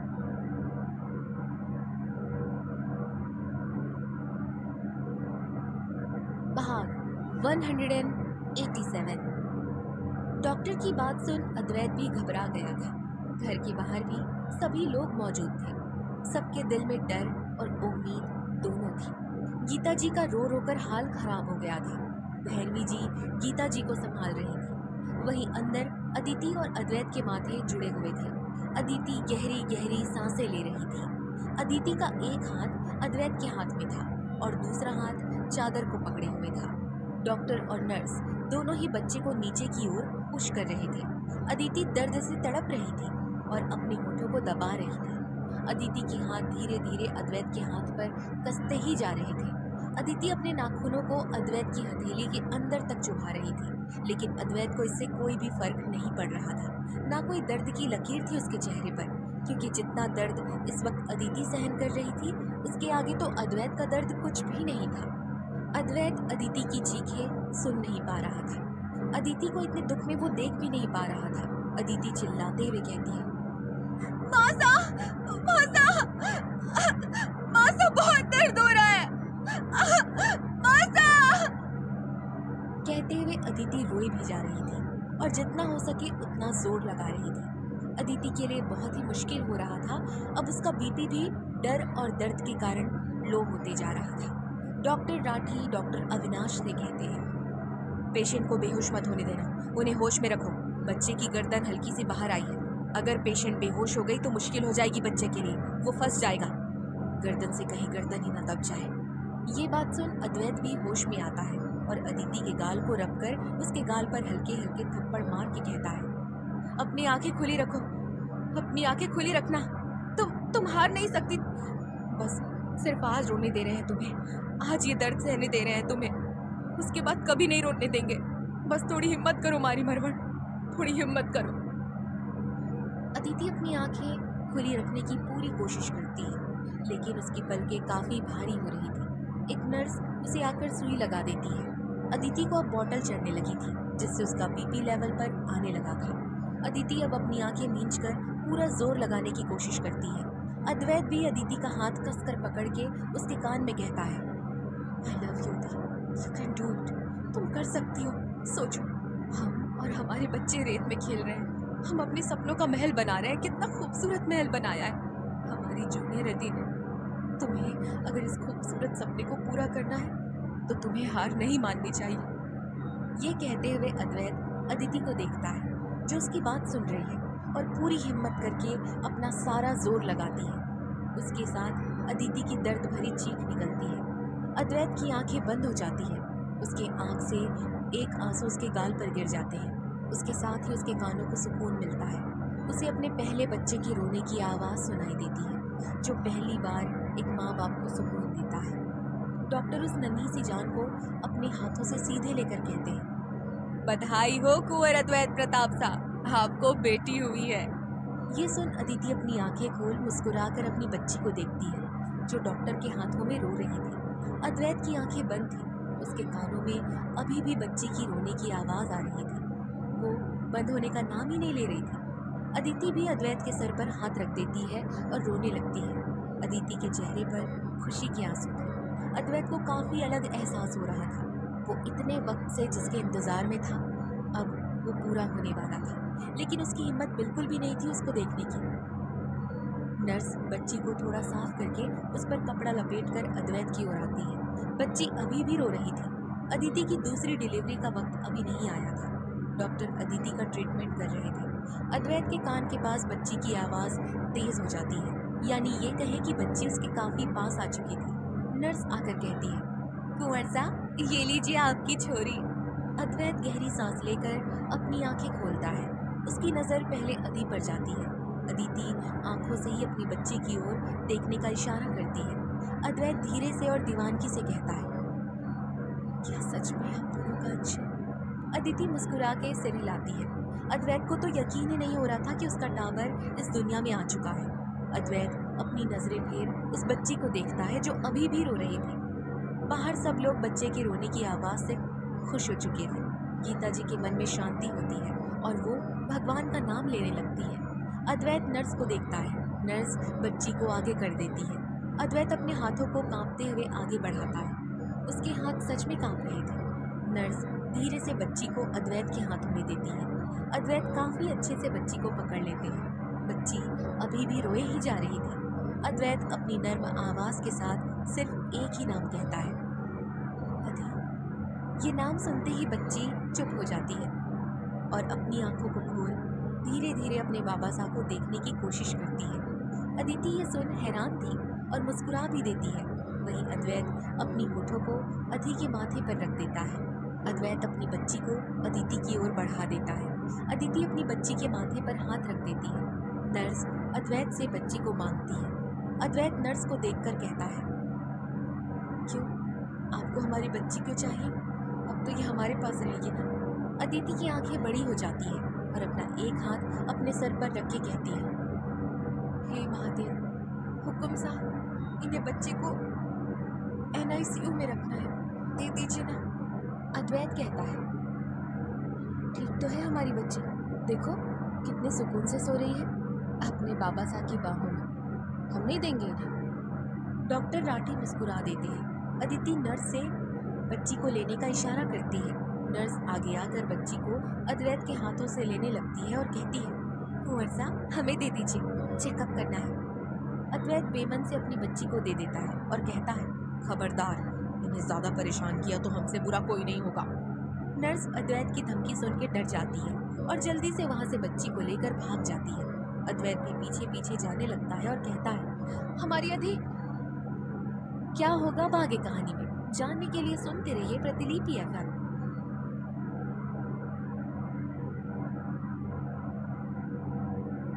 एपिसोड 188। अधि को वहां से NICU में लेकर चले जाते हैं। अब अदिति आराम से लेटी हुई थी। 15 मिनट हो चुके थे। डॉक्टर दूसरे बेबी की कंडीशन चेक कर रहे थे। उनकी 99% कोशिशें तो नॉर्मल डिलीवरी की ही थी। डॉक्टर सोनोग्राफी से बच्चे की स्थिति को देखते हैं। अद्वैत इस वक्त बाहर था। सब लोग थोड़ा खुश थे क्योंकि पहला बच्चा हेल्दी था। अब उन्हें दूसरे बच्चे और अदिति की ही फिक्र थी। रात के 3 बज चुके थे।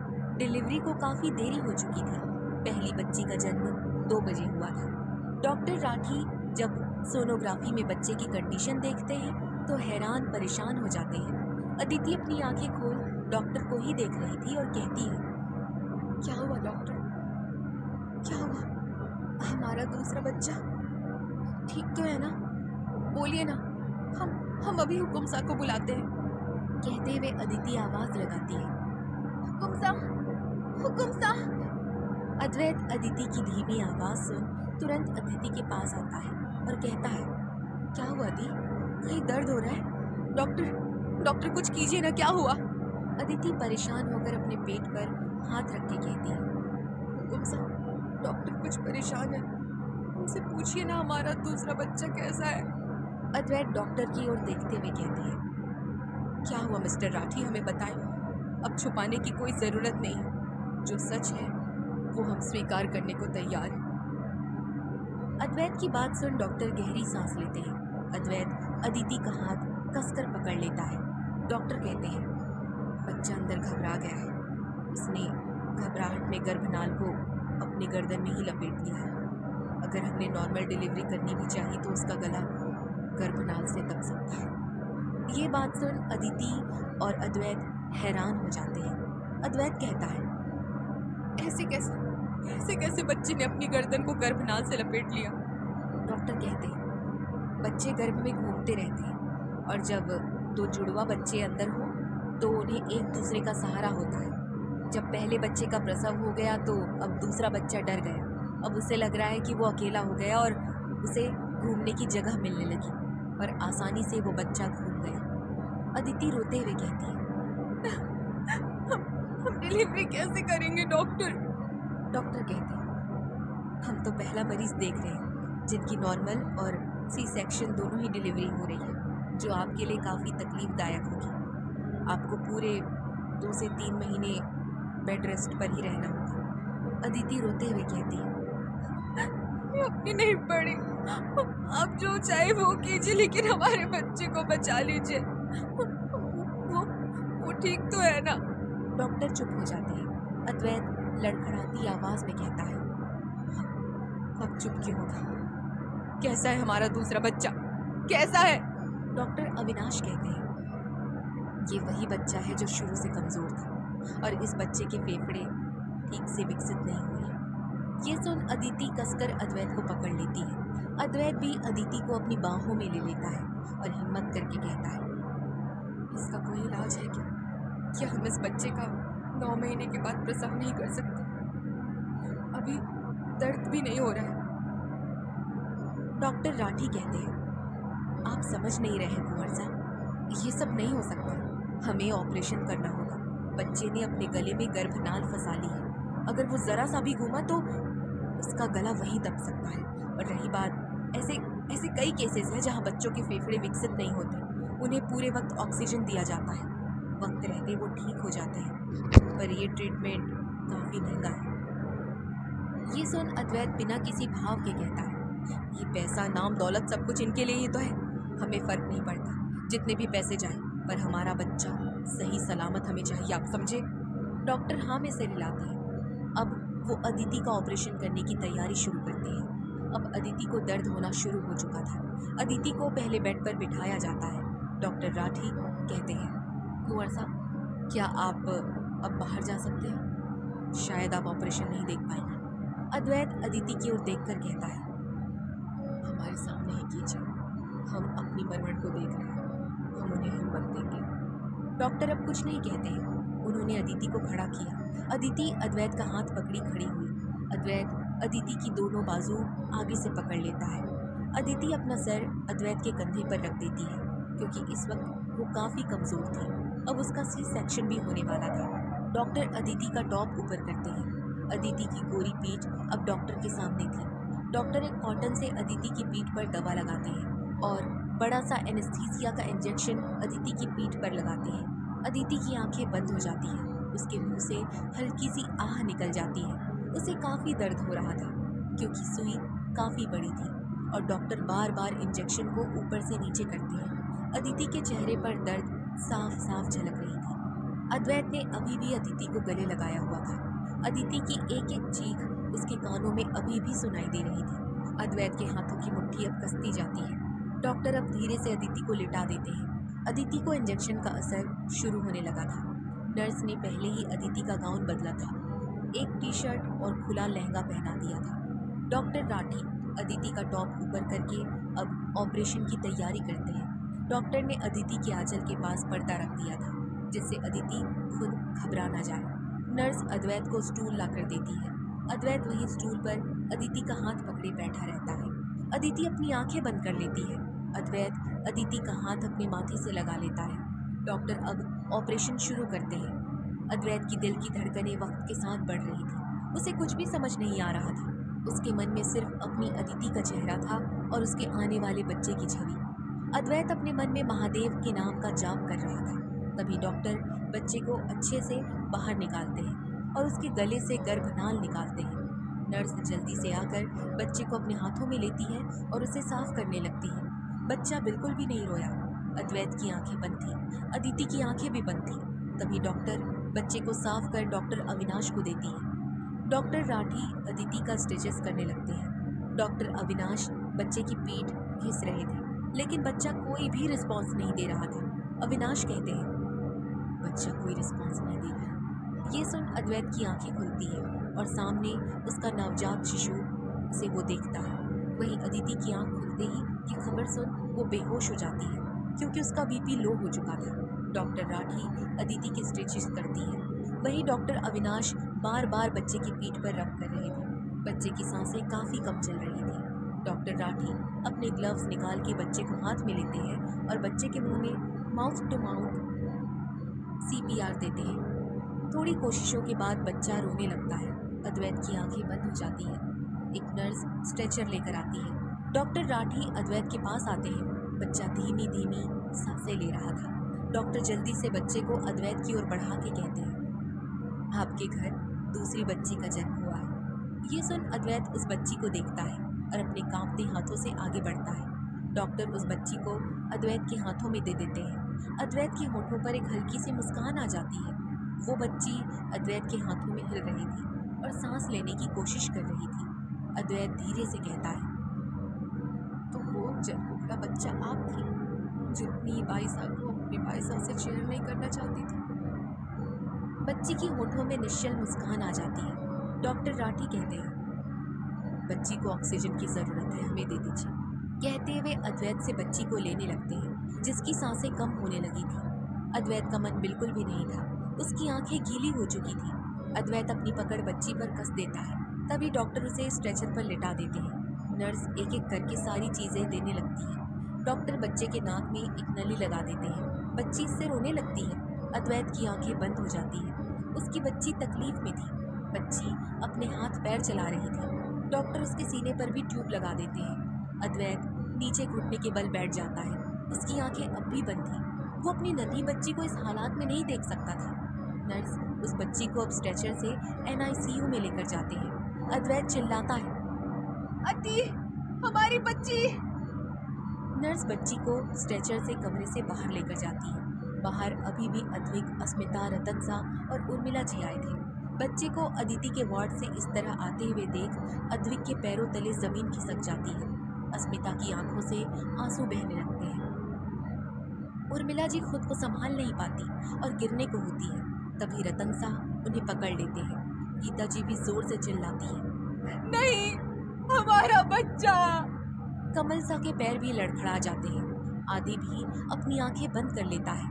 इस वक्त सब लोग सदमे में थे। अद्वैत नीचे बैठा रो रहा था। अदिति बेहोश हो चुकी थी और खुद से कह रहा था, हमारी अति को कुछ नहीं होना चाहिए, हमारी अति को कुछ नहीं होगा। वो अपने बाबा सा की बात मानेगी, कुछ नहीं होगा अति को। कहकर वो उठता है और डॉक्टर से कहता है, कहाँ है हमारी दोनों बच्चियाँ? डॉक्टर राठी कहते हैं, कुंवर सा संभालिए अपने आप को, हम थोड़ी देर में भेज रहे हैं उनको आपके पास। अद्वैत गुस्से से उनका कॉलर पकड़ के कहता है, हमें हमारी बच्चियाँ इसी वक्त हमारे सामने चाहिए, हमें जाना है उनके पास। डॉक्टर राठी डॉक्टर अविनाश को इशारा करते हैं। डॉक्टर अविनाश अद्वैत को NICU वार्ड में लेकर जाते हैं। सब अद्वैत के पीछे पीछे जाने लगते हैं, पर किसी को अंदर जाने की परमिशन नहीं मिलती सिवाय अद्वैत की।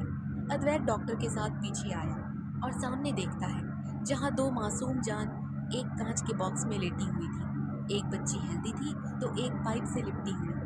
अद्वैत की आंखें उस बच्ची को देख नम हो जाती हैं। उसका दिल दर्द करने लगता है और जल्दी से उन बच्चियों के पास जाने लगता है। क्या होगा आगे कहानी में, जानने के लिए सुनते रहिए प्रतिलिपि FM।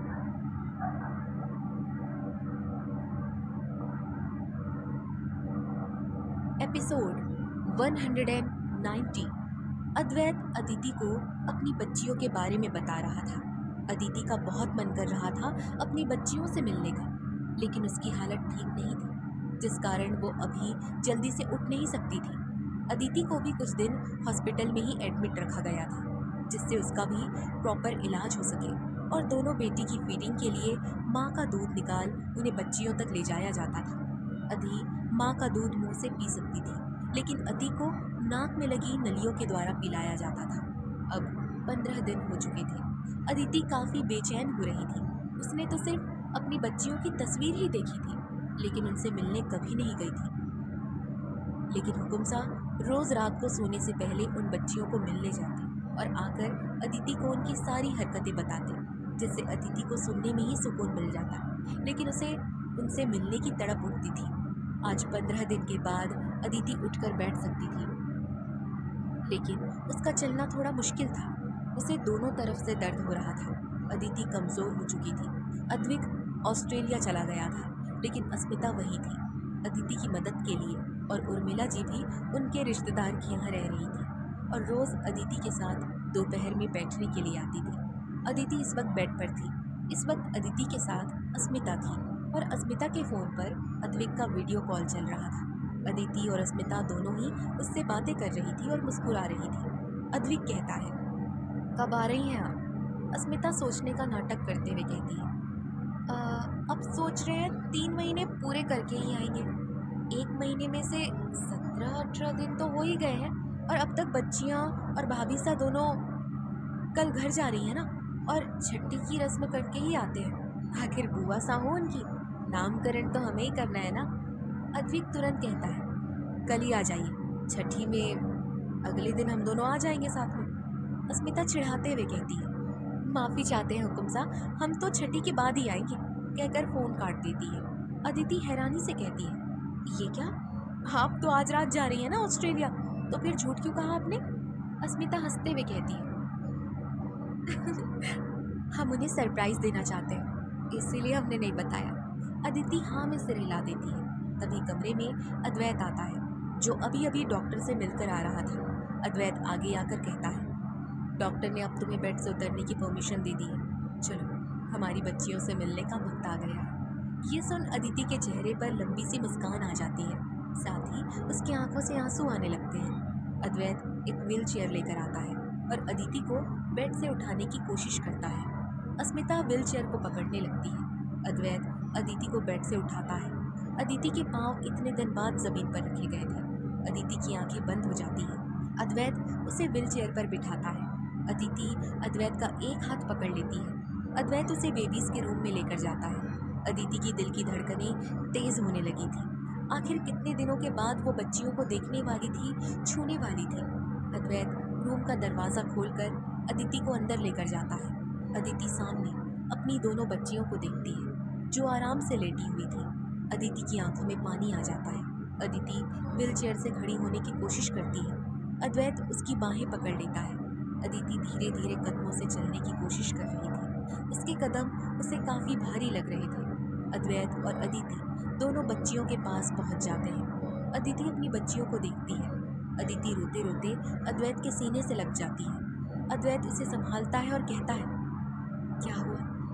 हमारे टाबरों की माँ सा अभी छोरियों का ब्याह नहीं हुआ है, जो विदाई के लिए रो रही है। अदिति अद्वैत के सीने को मारकर हंस देती है और कहती है, अच्छा तब तो शायद हमसे ज़्यादा आप रोने वाले हैं, देख लेना। कहकर अदिति लड़खड़ाते हुए बच्चियों के पास आती है और सबसे पहले अदी के माथे पर हाथ रख देती है। अद्वैत कहता है, ये हमारी पहली बच्ची है अदी, अदिति पीछे मुड़कर अद्वैत को देखकर कहती है, हम माँ हैं उनकी। आपसे ज्यादा हम जानते हैं कौन अति है, कौन अधी है।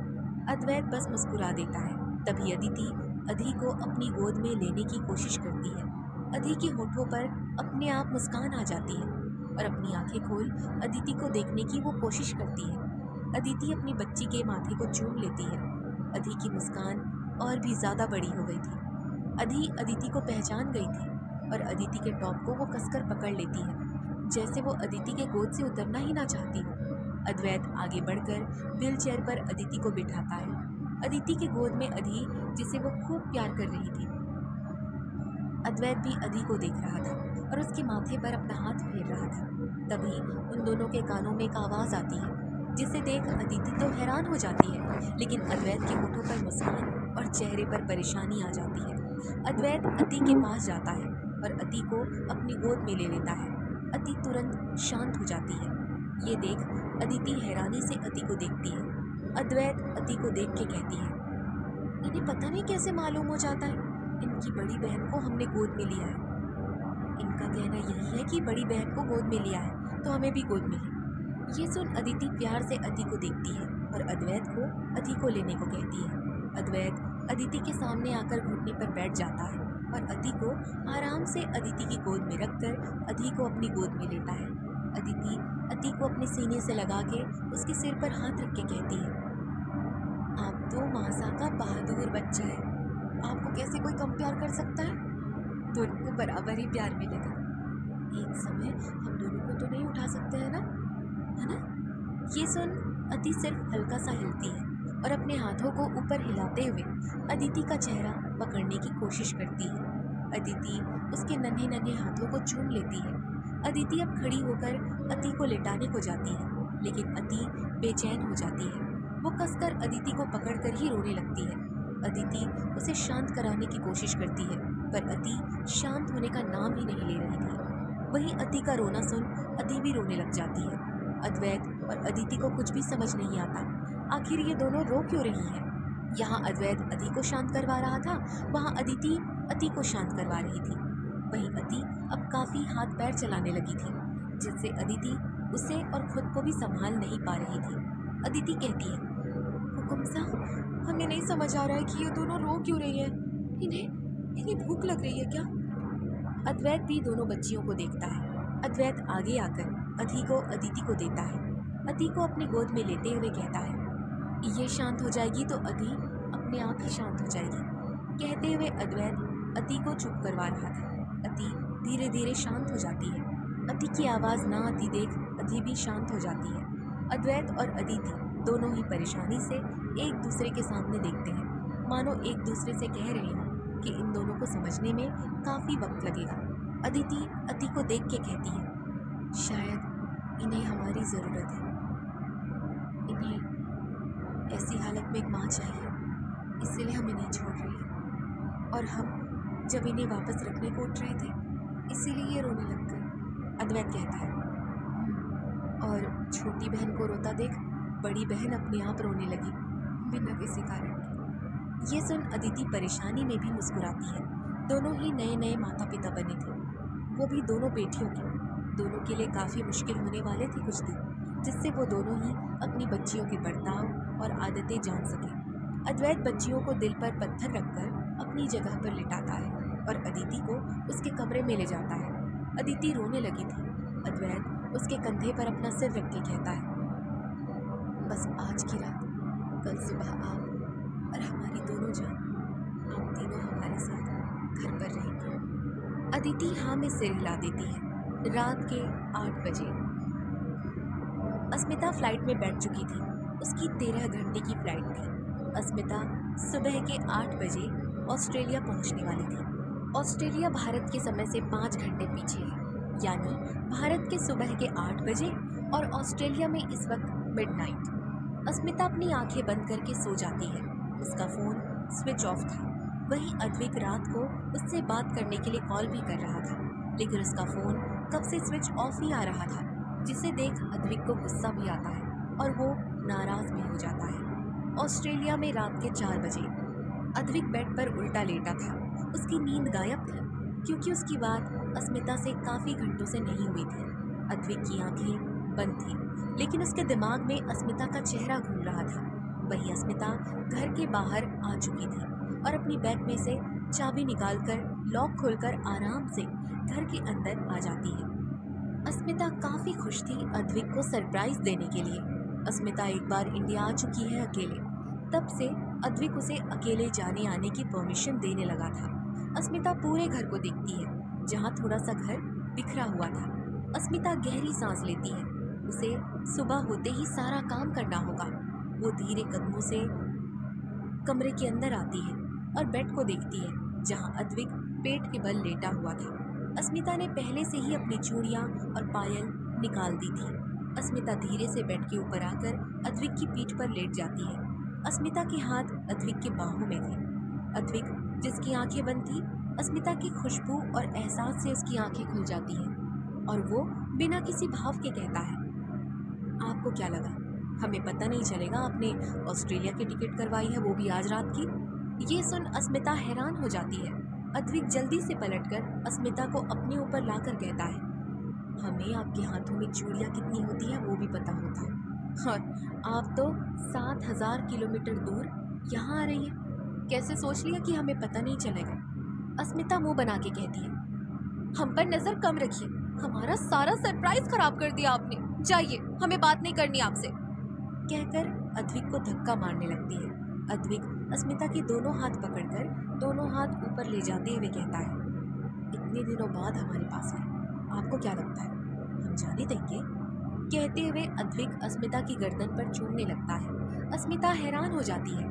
क्या होगा अब आगे कहानी में, जानने के लिए सुनते रहिए प्रतिलिपि FM।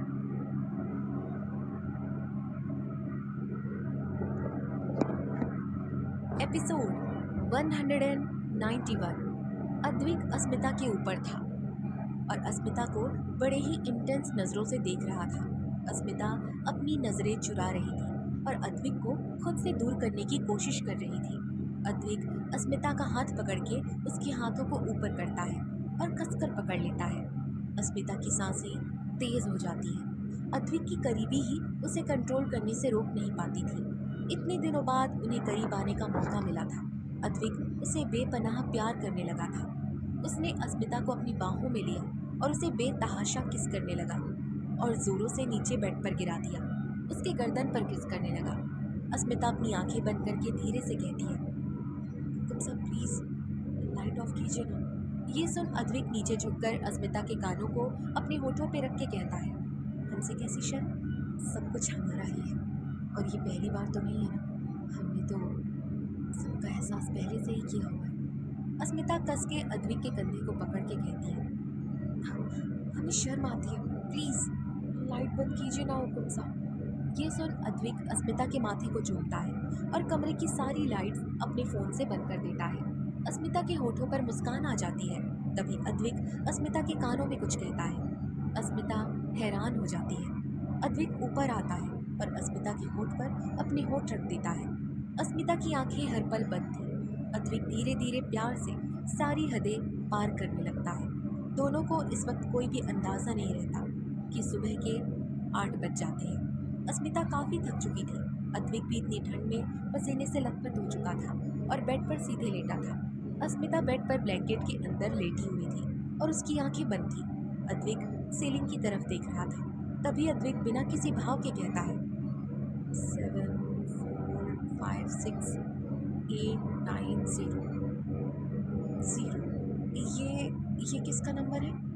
वहीं अद्विक की बात सुन अस्मिता की आंखें हैरानी से खुलती हैं और अद्विक की तरफ मुड़कर अद्विक को देखते हुए वो कहती है, आप हमारा फ़ोन चेक करते हैं? अद्विक बिना किसी भाव से कहता है, हम ऐसा काम नहीं करते, सबकी अपनी प्राइवेसी होती है, लेकिन इस नंबर से पूरी रात ये फ़ोन बज रहा था। फ़ोन साइलेंट पर ज़रूर था, पर हर पल हमें वाइब्रेशन सुनाई दे रही थी। अस्मिता हड़बड़ा जाती है और अपने फ़ोन को बगल से उठाकर देखती है। इस वक्त अस्मिता ने अद्विक की शर्ट पहनी हुई थी और वो अपने फ़ोन को चेक करती है। अस्मिता के फ़ोन पर 13 मिस कॉल थे उसी नंबर से।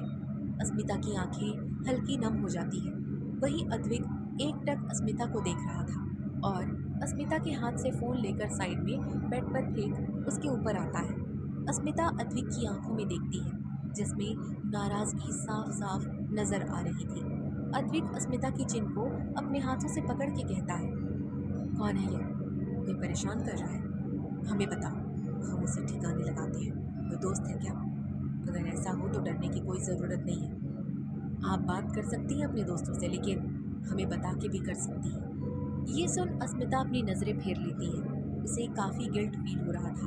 तभी अद्विक हल्के गुस्से में कहता है, हमसे नज़रें क्यों चुरा रही हैं आप? कौन है ये शख्स? अद्विक की बात सुन अस्मिता थूक को निगलती है। वहीं अस्मिता की ओर से कोई जवाब न पाकर अद्विक बेड से उतरने लगता है। अस्मिता अद्विक की नाराज़गी से रोने लगती है। उसे उस शख्स पर भी काफ़ी गुस्सा आ रहा था जिसने इतने बार कॉल किए थे। अद्विक वॉशरूम में चला जाता है और शावर ऑन करके शावर के नीचे खड़ा हो जाता है। इस वक्त अद्विक ने सिर्फ लोअर पहनी हुई थी। अस्मिता वॉशरूम में जाती है और अद्विक के सामने खड़ी हो जाती है। अद्विक का चेहरा शावर की तरफ था और काफ़ी गर्म पानी उसके चेहरे पर गिर रहा था, जिससे उसका चेहरा लाल हो रहा था। अस्मिता पहले तो शावर के पानी को सेट करती है और अद्विक का हाथ पकड़ के कहती है, सुनिए ना हुकुम साहब। अद्विक अपना हाथ छुड़ाने लगता है। अस्मिता कसकर अद्विक के सीने से लग जाती है, लेकिन अद्विक उसे बिल्कुल भी हाथ नहीं लगाता। ये देख अस्मिता को और ज़्यादा रोना आने लगता है। अस्मिता धीरे से कहती है, कुछ कहिए ना हुकुम साहब, कुछ कहिए ना। हम आपको खोना नहीं चाहते। आप हमसे नाराज़ होते हमें बिल्कुल अच्छा नहीं लगता है। हमें रोना आ जाता है। अब अद्विक अपनी आंखें खोल अस्मिता की बाह पकड़ उसे अपने से अलग करके उसके चेहरे को देखता है। इस वक्त अस्मिता और अद्विक दोनों के चेहरे पर पानी गिर रहा था। अस्मिता के आंसू पानी के साथ नीचे बह रहे थे। अद्विक उसके आंसू देख गुस्से से कहता है, हमने सिर्फ आपसे एक सवाल पूछा था, लेकिन आपने बताना भी ज़रूरी नहीं समझा। और आप रो क्यों रही हैं? आपको जो सही लगा आपने वो किया। हमें जो सही लग रहा है हम वो कर रहे हैं। ये बात सुन अस्मिता ना में सिर हिलाकर कहती है, नहीं नहीं, ऐसी बात नहीं है। हम आपको खोना नहीं चाहते। आप गुस्सा हो जाए, हमसे रूठ जाए, इसलिए हम नहीं बता रहे हैं। अद्विक शावर बंद करके गुस्से से कहता है, ऐसा कौन सा शख्स है जिसके कारण हम नाराज हो जाएंगे? कौन है वो? कहते हुए अद्विक अस्मिता को देखता है, लेकिन अस्मिता बोलने की हिम्मत नहीं कर रही थी। तभी अद्विक को कुछ याद आता है और वो खुद से ही गुस्से में कहता है, आप अपनी बहन से बात कर रही हैं ना? ये उस गुंजन का ही नंबर है ना? ये बात सुन अस्मिता हैरान हो जाती है और कहती है, आपको कैसे पता? अद्विक फीकी मुस्कान के साथ कहता है, मतलब हमारा शक सही था, आप उसी लड़की से बात कर रही हैं। ये सुन अस्मिता ना में सिर हिलाती है। अद्विक अस्मिता को दीवार से लगाकर गुस्से से कहता है, झूठ मत बोलिए अस्मिता। इसीलिए उस दिन आपने गाड़ी में हमसे सवाल किया था ना कि कभी आप अपनी बाईसा से बात करना चाहे तो आप बात कर सकती हैं कि नहीं? क्यों, है ना? इसीलिए पूछा था ना आपने, बताइए। कहकर अद्विक अस्मिता की आंखों में गुस्से से देखता है। अस्मिता कुछ कहने को हुई, तभी अद्विक ने कहा, हाँ या ना? अस्मिता हाँ में सिर हिलाती है। अद्विक दीवार पर अपना हाथ मारकर गुस्से से वहां से जाने लगता है।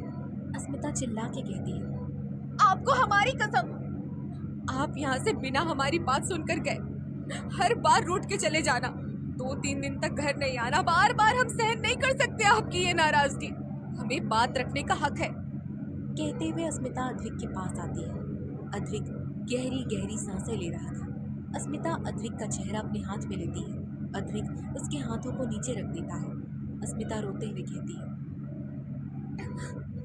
हाँ, हमने आपको पूछा था क्योंकि उसी दिन बाईसा का फोन आया था जब आप चेकआउट के लिए गए थे।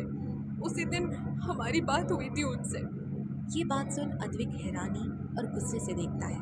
तभी अस्मिता बोली, लेकिन यकीन कीजिए, जब आपने हमसे जो गाड़ी में बात की उसके बाद हमने कभी बाईसा को सामने से फ़ोन नहीं किया, ना उनका फ़ोन उठाया। वो हफ्ते में एक बार कॉल करती ही है, लेकिन उस दिन के बाद हमने उनका फ़ोन नहीं उठाया है। हाँ, हमने बात छुपाई आपसे क्योंकि हमें उनके कारण हमारा रिश्ता नहीं बिगाड़ना था। और और आपने गाड़ी में ये सब हमसे कहा तो हमारी हिम्मत ही नहीं हुई आपसे कुछ कहने की। हमने तो बाइज़ा का नंबर भी ब्लॉक कर दिया था। ये नंबर तो शेरा जीजा सा का है। वो अब उनके फ़ोन से हमें फ़ोन कर रही है। हमें नहीं पता था, लेकिन ये एक दिन हमने नया नंबर देख के उठा लिया था। बस उसी दिन हमारी बात हुई थी और उसके बाद हमने उनका ये नंबर भी नहीं उठाया, बिल्कुल नहीं उठाया। कहते हुए अस्मिता रोने लगती है। अद्विक अस्मिता को एकटक देखने लगता है और गहरी सांस लेकर अस्मिता को देखने लगता है। अद्विक बिना किसी भाव के बोला, आपकी ये बात छुपाने की आदत हमें नहीं पसंद। अस्मिता कहती है, हम आपसे कुछ भी नहीं छुपाना चाहते, लेकिन एक तरफ वो भी हमारी कुछ लगती है और आप भी। अद्विक कहता है, वो धोखेबाज लड़की आपके लिए इतनी मायने रखती है? भूल गई क्या उन्होंने क्या क्या किया है दोनों परिवार के साथ? अस्मिता अद्विक के चेहरे को पूछते हुए कहती है, आप हमारी जिंदगी है और दोनों परिवार हमारा सब कुछ है, लेकिन जब गुंजन बाईसा ने कहा कि वो पेट से है तो हम उस वक्त खुद को बात करने से नहीं रोक पाए। ऐसे वक्त में एक बेटी को सबसे ज्यादा माँ की और अपने परिवार की जरूरत होती है, बस इसीलिए हमने उनसे थोड़ी सी बात की थी। अद्विक कहता है, उस दिन थोड़ी हिम्मत करके हमसे बात करती तो हम नाराज जरूर होते, लेकिन हमें इन सब बातों का पता तो होता ना। अस्मिता हाँ में सिर हिलाती है। क्या होगा अब आगे कहानी में, जानने के लिए सुनते रहिए प्रतिलिपि FM।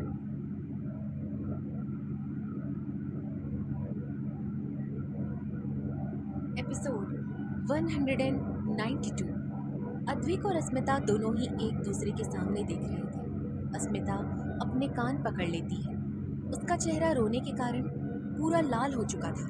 तभी वो कहती है, हम जानते हैं हमने गलत किया, लेकिन खुद के भाई बहन, उनकी कितनी भी गलती क्यों ना हो, उनके लिए परवाह तो कभी कम नहीं हो सकती है ना हुकुम साहब। आप अपनी लाडो की चाहे कोई भी गलती हो, क्या आप माफ़ नहीं करते?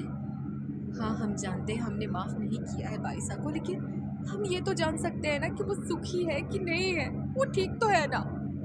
अद्विक बस अस्मिता को देख के कहता है, आपको बात करनी है कीजिए, लेकिन हमने तो सब कर लिया, बस अब आप लॉक अच्छे से लगाएं। वहीं दूसरी ओर इंडिया में सुबह अदिति और अद्वैत दोनों ही गाड़ी में थे। अद्वैत के हाथ में अति थी तो अदिति के हाथ में अधि थी। हॉस्पिटल से लेकर अब तक अदिति ने जितनी बार भी अति को गोद में लेने की कोशिश की, अधि हमेशा रोने लगती और अदिति की गोद में शांति नहीं होती थी, क्योंकि उसे तो सिर्फ और सिर्फ अपने बाबा सा चाहिए होते थे। वहीं अधि जो सबसे बड़ी बेटी थी, उसे अद्वैत और अदिति से कोई भी अपनी गोदी में ले जाता था। अदिति परेशानी से अति को देख रही थी, क्योंकि अति अगर उसके पास आएगी ही नहीं तो अदिति उसे अपना दूध कैसे पिलाएगी। वहीं हुकुम साहब उसे अभी लिए हुए ही परेशान होने से मना कर रहे थे और कह रहे थे जो कुछ भी हो घर जाकर रूम में सब डिसाइड करेंगे। दोनों की गाड़ी हवेली में रुकती है। अद्वैत और अदिति के लिए गार्ड दरवाज़ा खोलते हैं। एक सेविका अदिति के पास आती है और उसे चलने का सहारा देती है। अद्वैत भी अपनी बच्ची को लेकर बाहर आता है। तभी हर जगह ढोल नगाड़े बजने लगते हैं। अद्वैत तो फटाके भी अपने आदमियों से फोड़वाना चाहता था, लेकिन ज़्यादा शोर से अति और अधि डर जाएं, इसके कारण अद्वैत ने इस सुझाव को ज़्यादा नहीं सोचा। हवेली के अंदर दरवाजे पर सभी लोग खड़े थे और अद्वैत अदिति के साथ इस घर की लक्ष्मी का भी इंतज़ार कर रहे थे। अद्वैत अदिति दोनों ही साथ में दरवाजे पर दस्तक देते हुए खड़े होते हैं। गीता जी सबसे पहले दोनों की आरती उतारने के बाद बच्चियों की आरती उतारती है। गीता जी लाल मिर्च लेकर अद्वैत, अदिति, अति, अधि चारों की नज़र उतारती है। अदिति मुस्कुरा देती है और जैसे ही अपना कदम आगे बढ़ाती है, तभी आदि खुश होकर अंदर आकर जैसे ही अति को अद्वैत की गोद से लेना चाहता है, अति रोने लगती है।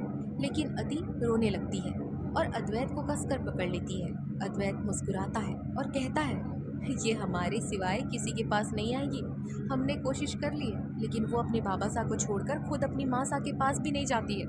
क्या होगा आगे कहानी में, जानने के लिए सुनते रहिए प्रतिलिपि FM।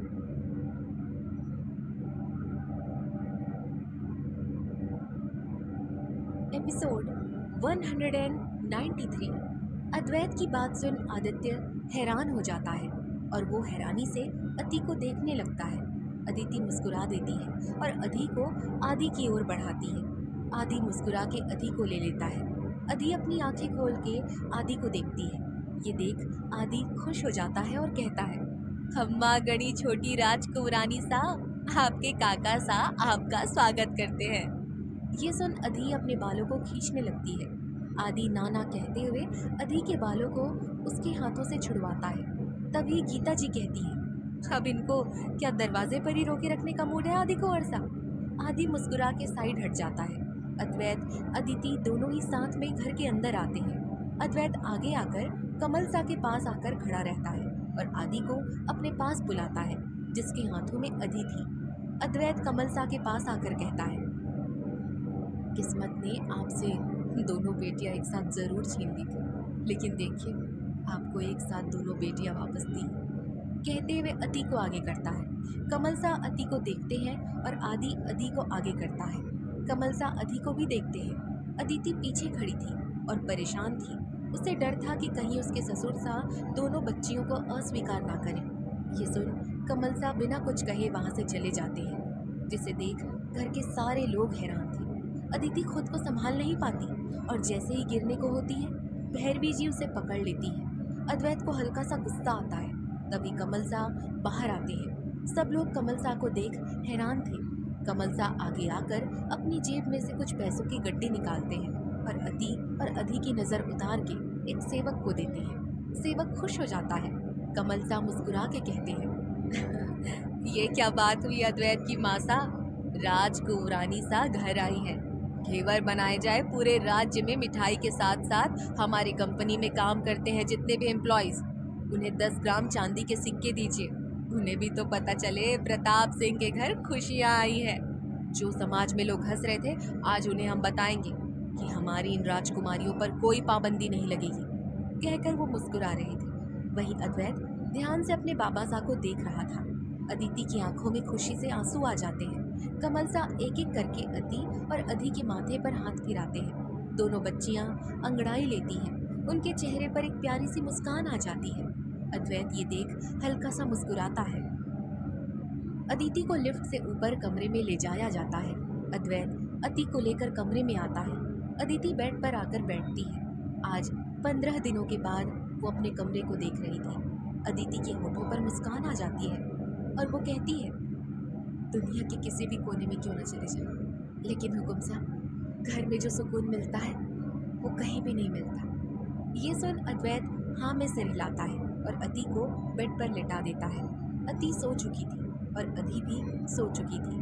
अद्वैत आगे आकर अदिति के माथे को चूम लेता है और कहता है, स्वागत है हमारे इस नए सपनों के घर, जहाँ तुम, हम और हमारी ये दोनों राजकुमारियाँ होंगी और कोई नहीं। अदिति हाँ में सिर हिलाती है।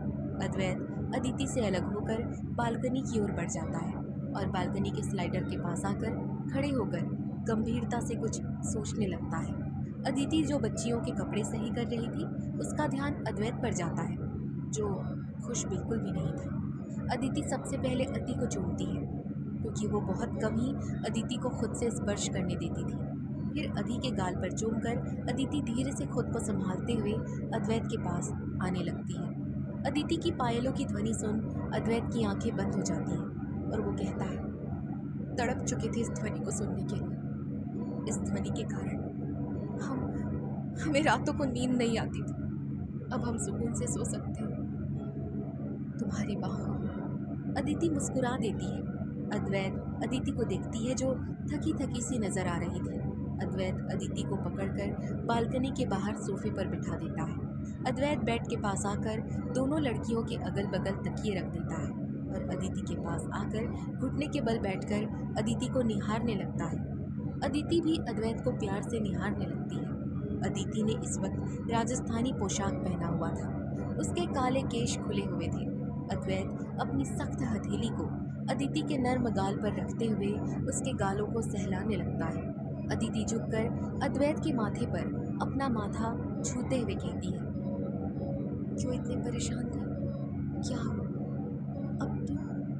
अब तो सब ठीक हो चुका है ना, तो फिर परेशान क्यों हैं आप? अदिति की बात सुन अद्वैत की आंखें सिर्फ बंद थी। उसने कुछ भी नहीं कहा था। तभी अदिति वापस से कहती है, बताइए ना हुकुम साहब, क्या बात है जो आपको अंदर ही अंदर खाई जा रही है? अद्वैत गहरी सांस लेकर अदिति से अलग होकर अदिति को देखते हुए कहता है, आज बाबा साहब ने जो कुछ किया उसका हमें कुछ समझ नहीं आया। अदिति सवालिया नजरों से देखकर कहती है, हमें तो कुछ अजीब नहीं लगा। आप कौन सी बात कर रहे हैं? अद्वैत कहता है, बाबा साहब ने आज तक कभी बेटे बेटियों में तो फर्क किया ही नहीं। ये हम जानते हैं क्योंकि जितना हमें प्यार मिला उससे कहीं ज्यादा दोनों भाई साहब को मिला है। अदिति ध्यान से अद्वैत की बातों को सुन रही थी और कहती है, तो उसमें परेशानी की क्या बात हुई हुकुम साहब? अद्वैत कहता है, बाबा साहब की आखिरी बात सुनी थी आपने?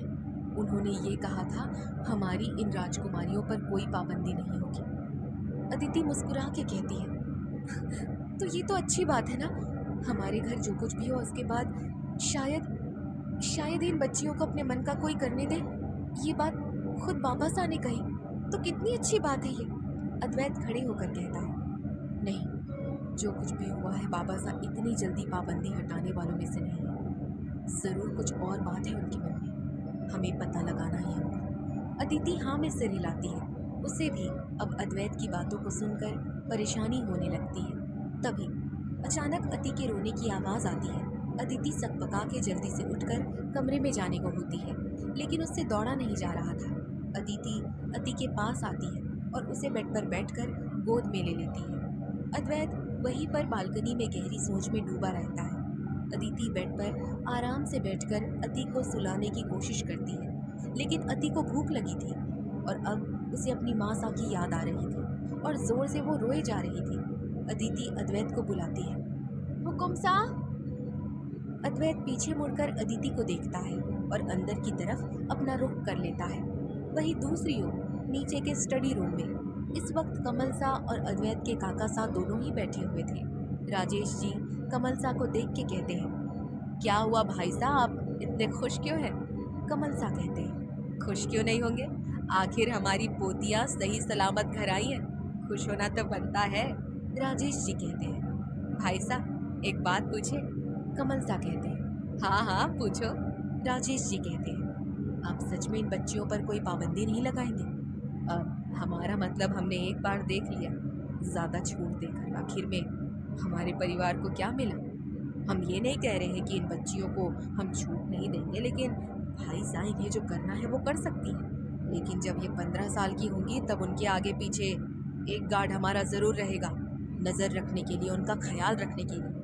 कमल सा खड़े होकर खिड़की के पास जाते हुए कहते हैं, पराए मर्दों से ही ज़्यादा डर लगता है। देख लीजिए, जिन्हें इतना पाला बड़ा किया उसने वफादारी के नाम पर कितना अच्छा धोखा दिया। हम नहीं चाहते हमारे कुंवर के साथ वही सब हो, पर जो हम पर हुआ है इसीलिए हम इन बच्चियों की छठी के वक्त कुछ करने वाले हैं, कुछ खास मेहमान आने वाले हैं। ये सुन राजेश जी कहते हैं, कौन आने वाले हैं छठी के दिन? कमल जी मुड़कर राजेश जी की ओर देखकर कहते हैं, प्रतापगढ़ के राजा सा और उनका परिवार आने वाला है, हमने उन्हें आमंत्रण भेज दिया है। राजेश जी कहते हैं, प्रतापगढ़ के राजा सा यानी बनवीर सिंह? दोनों सरनेम ही है क्या परिवार का? कमल जी हाँ में सिर हिलाते हैं। राजेश जी कहते हैं, ओह, और कोई आने वाला है? कमल जी गर्व से कहते हैं, हनुमानगढ़ के राजा साहब बराड़ सिंह, प्रताप सिंह की तरह का परिवार ही आने वाला है। ये सुन राजेश जी हैरान हो जाते हैं और खड़े होकर कहते हैं, लेकिन इन दोनों परिवार की तो आपस में बिल्कुल नहीं बनती, उनकी तो कोई पुरानी पुश्तैनी दुश्मनी चली आ रही है ना, और वो क्या दोनों एक साथ एक छत के नीचे आएंगे? कमल सा कहते हैं, उनका रिश्ता आपस में कैसा भी हो, लेकिन हमारे साथ एक व्यापारी हो या रिश्तेदार, दोनों ही अच्छे तरीके से निभाते हैं और हमें पता है वो दोनों परिवार ज़रूर आएंगे। कहते हुए कमल सा के चेहरे पर हल्की सी मुस्कान आ जाती है। क्या होगा अब आगे कहानी में, जानने के लिए सुनते रहिए प्रतिलिपि FM।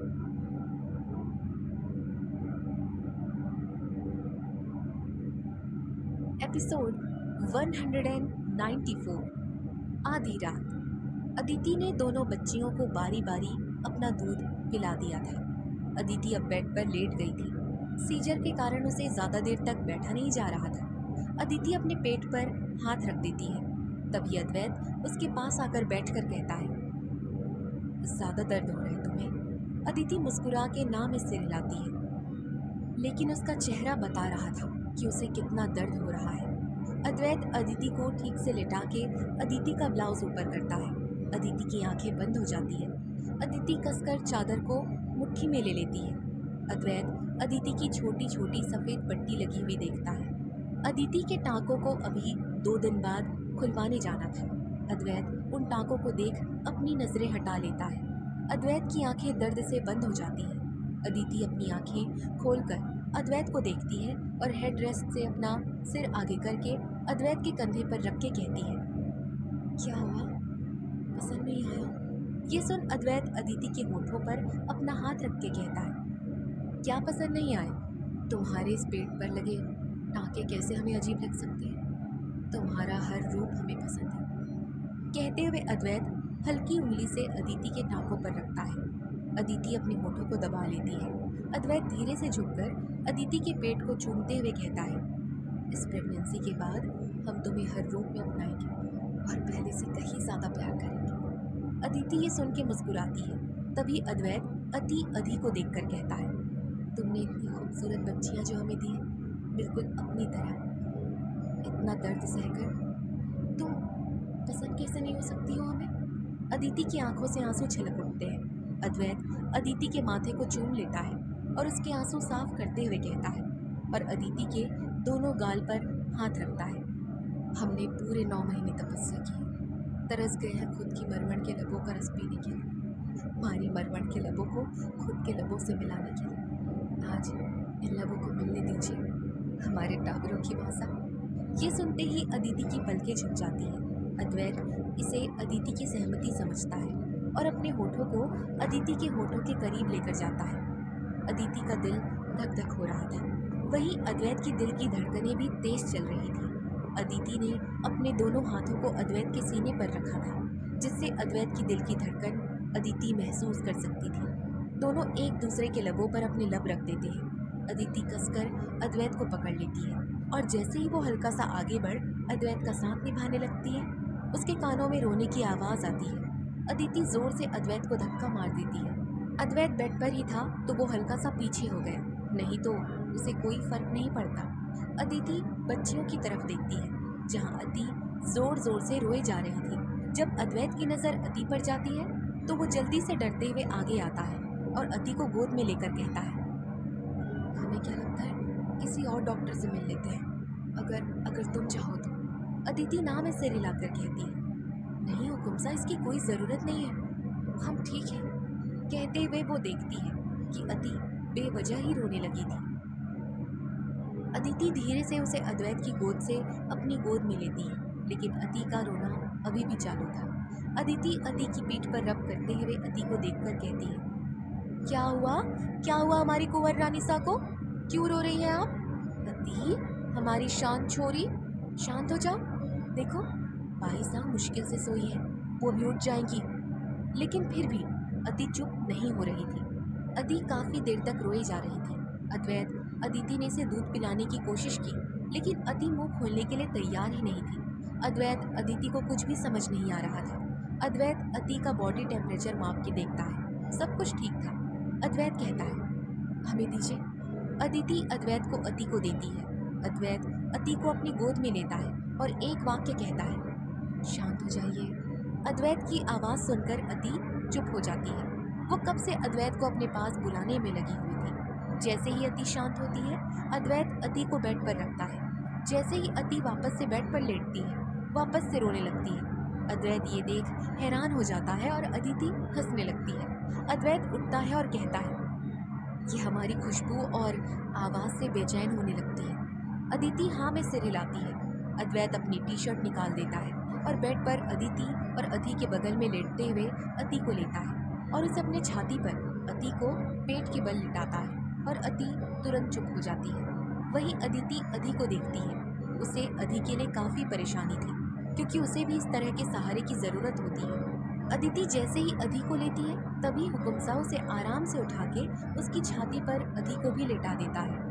अद्वैत के सीने पर दोनों ही अलग अलग लेटी हुई थी। अद्वैत कहता है, अति हक मांग कर अपना प्यार जताती है। और रही बात अदी की, उसे बिना मांगे ही सब कुछ मिलेगा। अदिति कहती है, सही कहा आपने, लेकिन कल आप सबसे पहले इस पालने को बदल के आइए, क्योंकि बच्चियों को पालने की आदत लगवाना ज़रूरी है। और ये तो फॉरेन के बच्चों के पालने होते हैं, लेकिन हमारे यहाँ बरसों से चलता आ रहा लकड़े का पालना, जिसमें बीज से सी बनता है, वही पालना ज़रूरी है। हमारे शास्त्रों में भी यही लिखा हुआ है। अद्वैत हाँ में सिर हिला देता है। अदिति काफ़ी थक चुकी थी और अपनी आंखें बंद करके वो सो जाती है, लेकिन अद्वैत काफ़ी मुश्किल से दोनों को अपने ऊपर लेकर सो रहा था। क्या होगा अब आगे कहानी में, जानने के लिए सुनते रहिए प्रतिलिपि FM।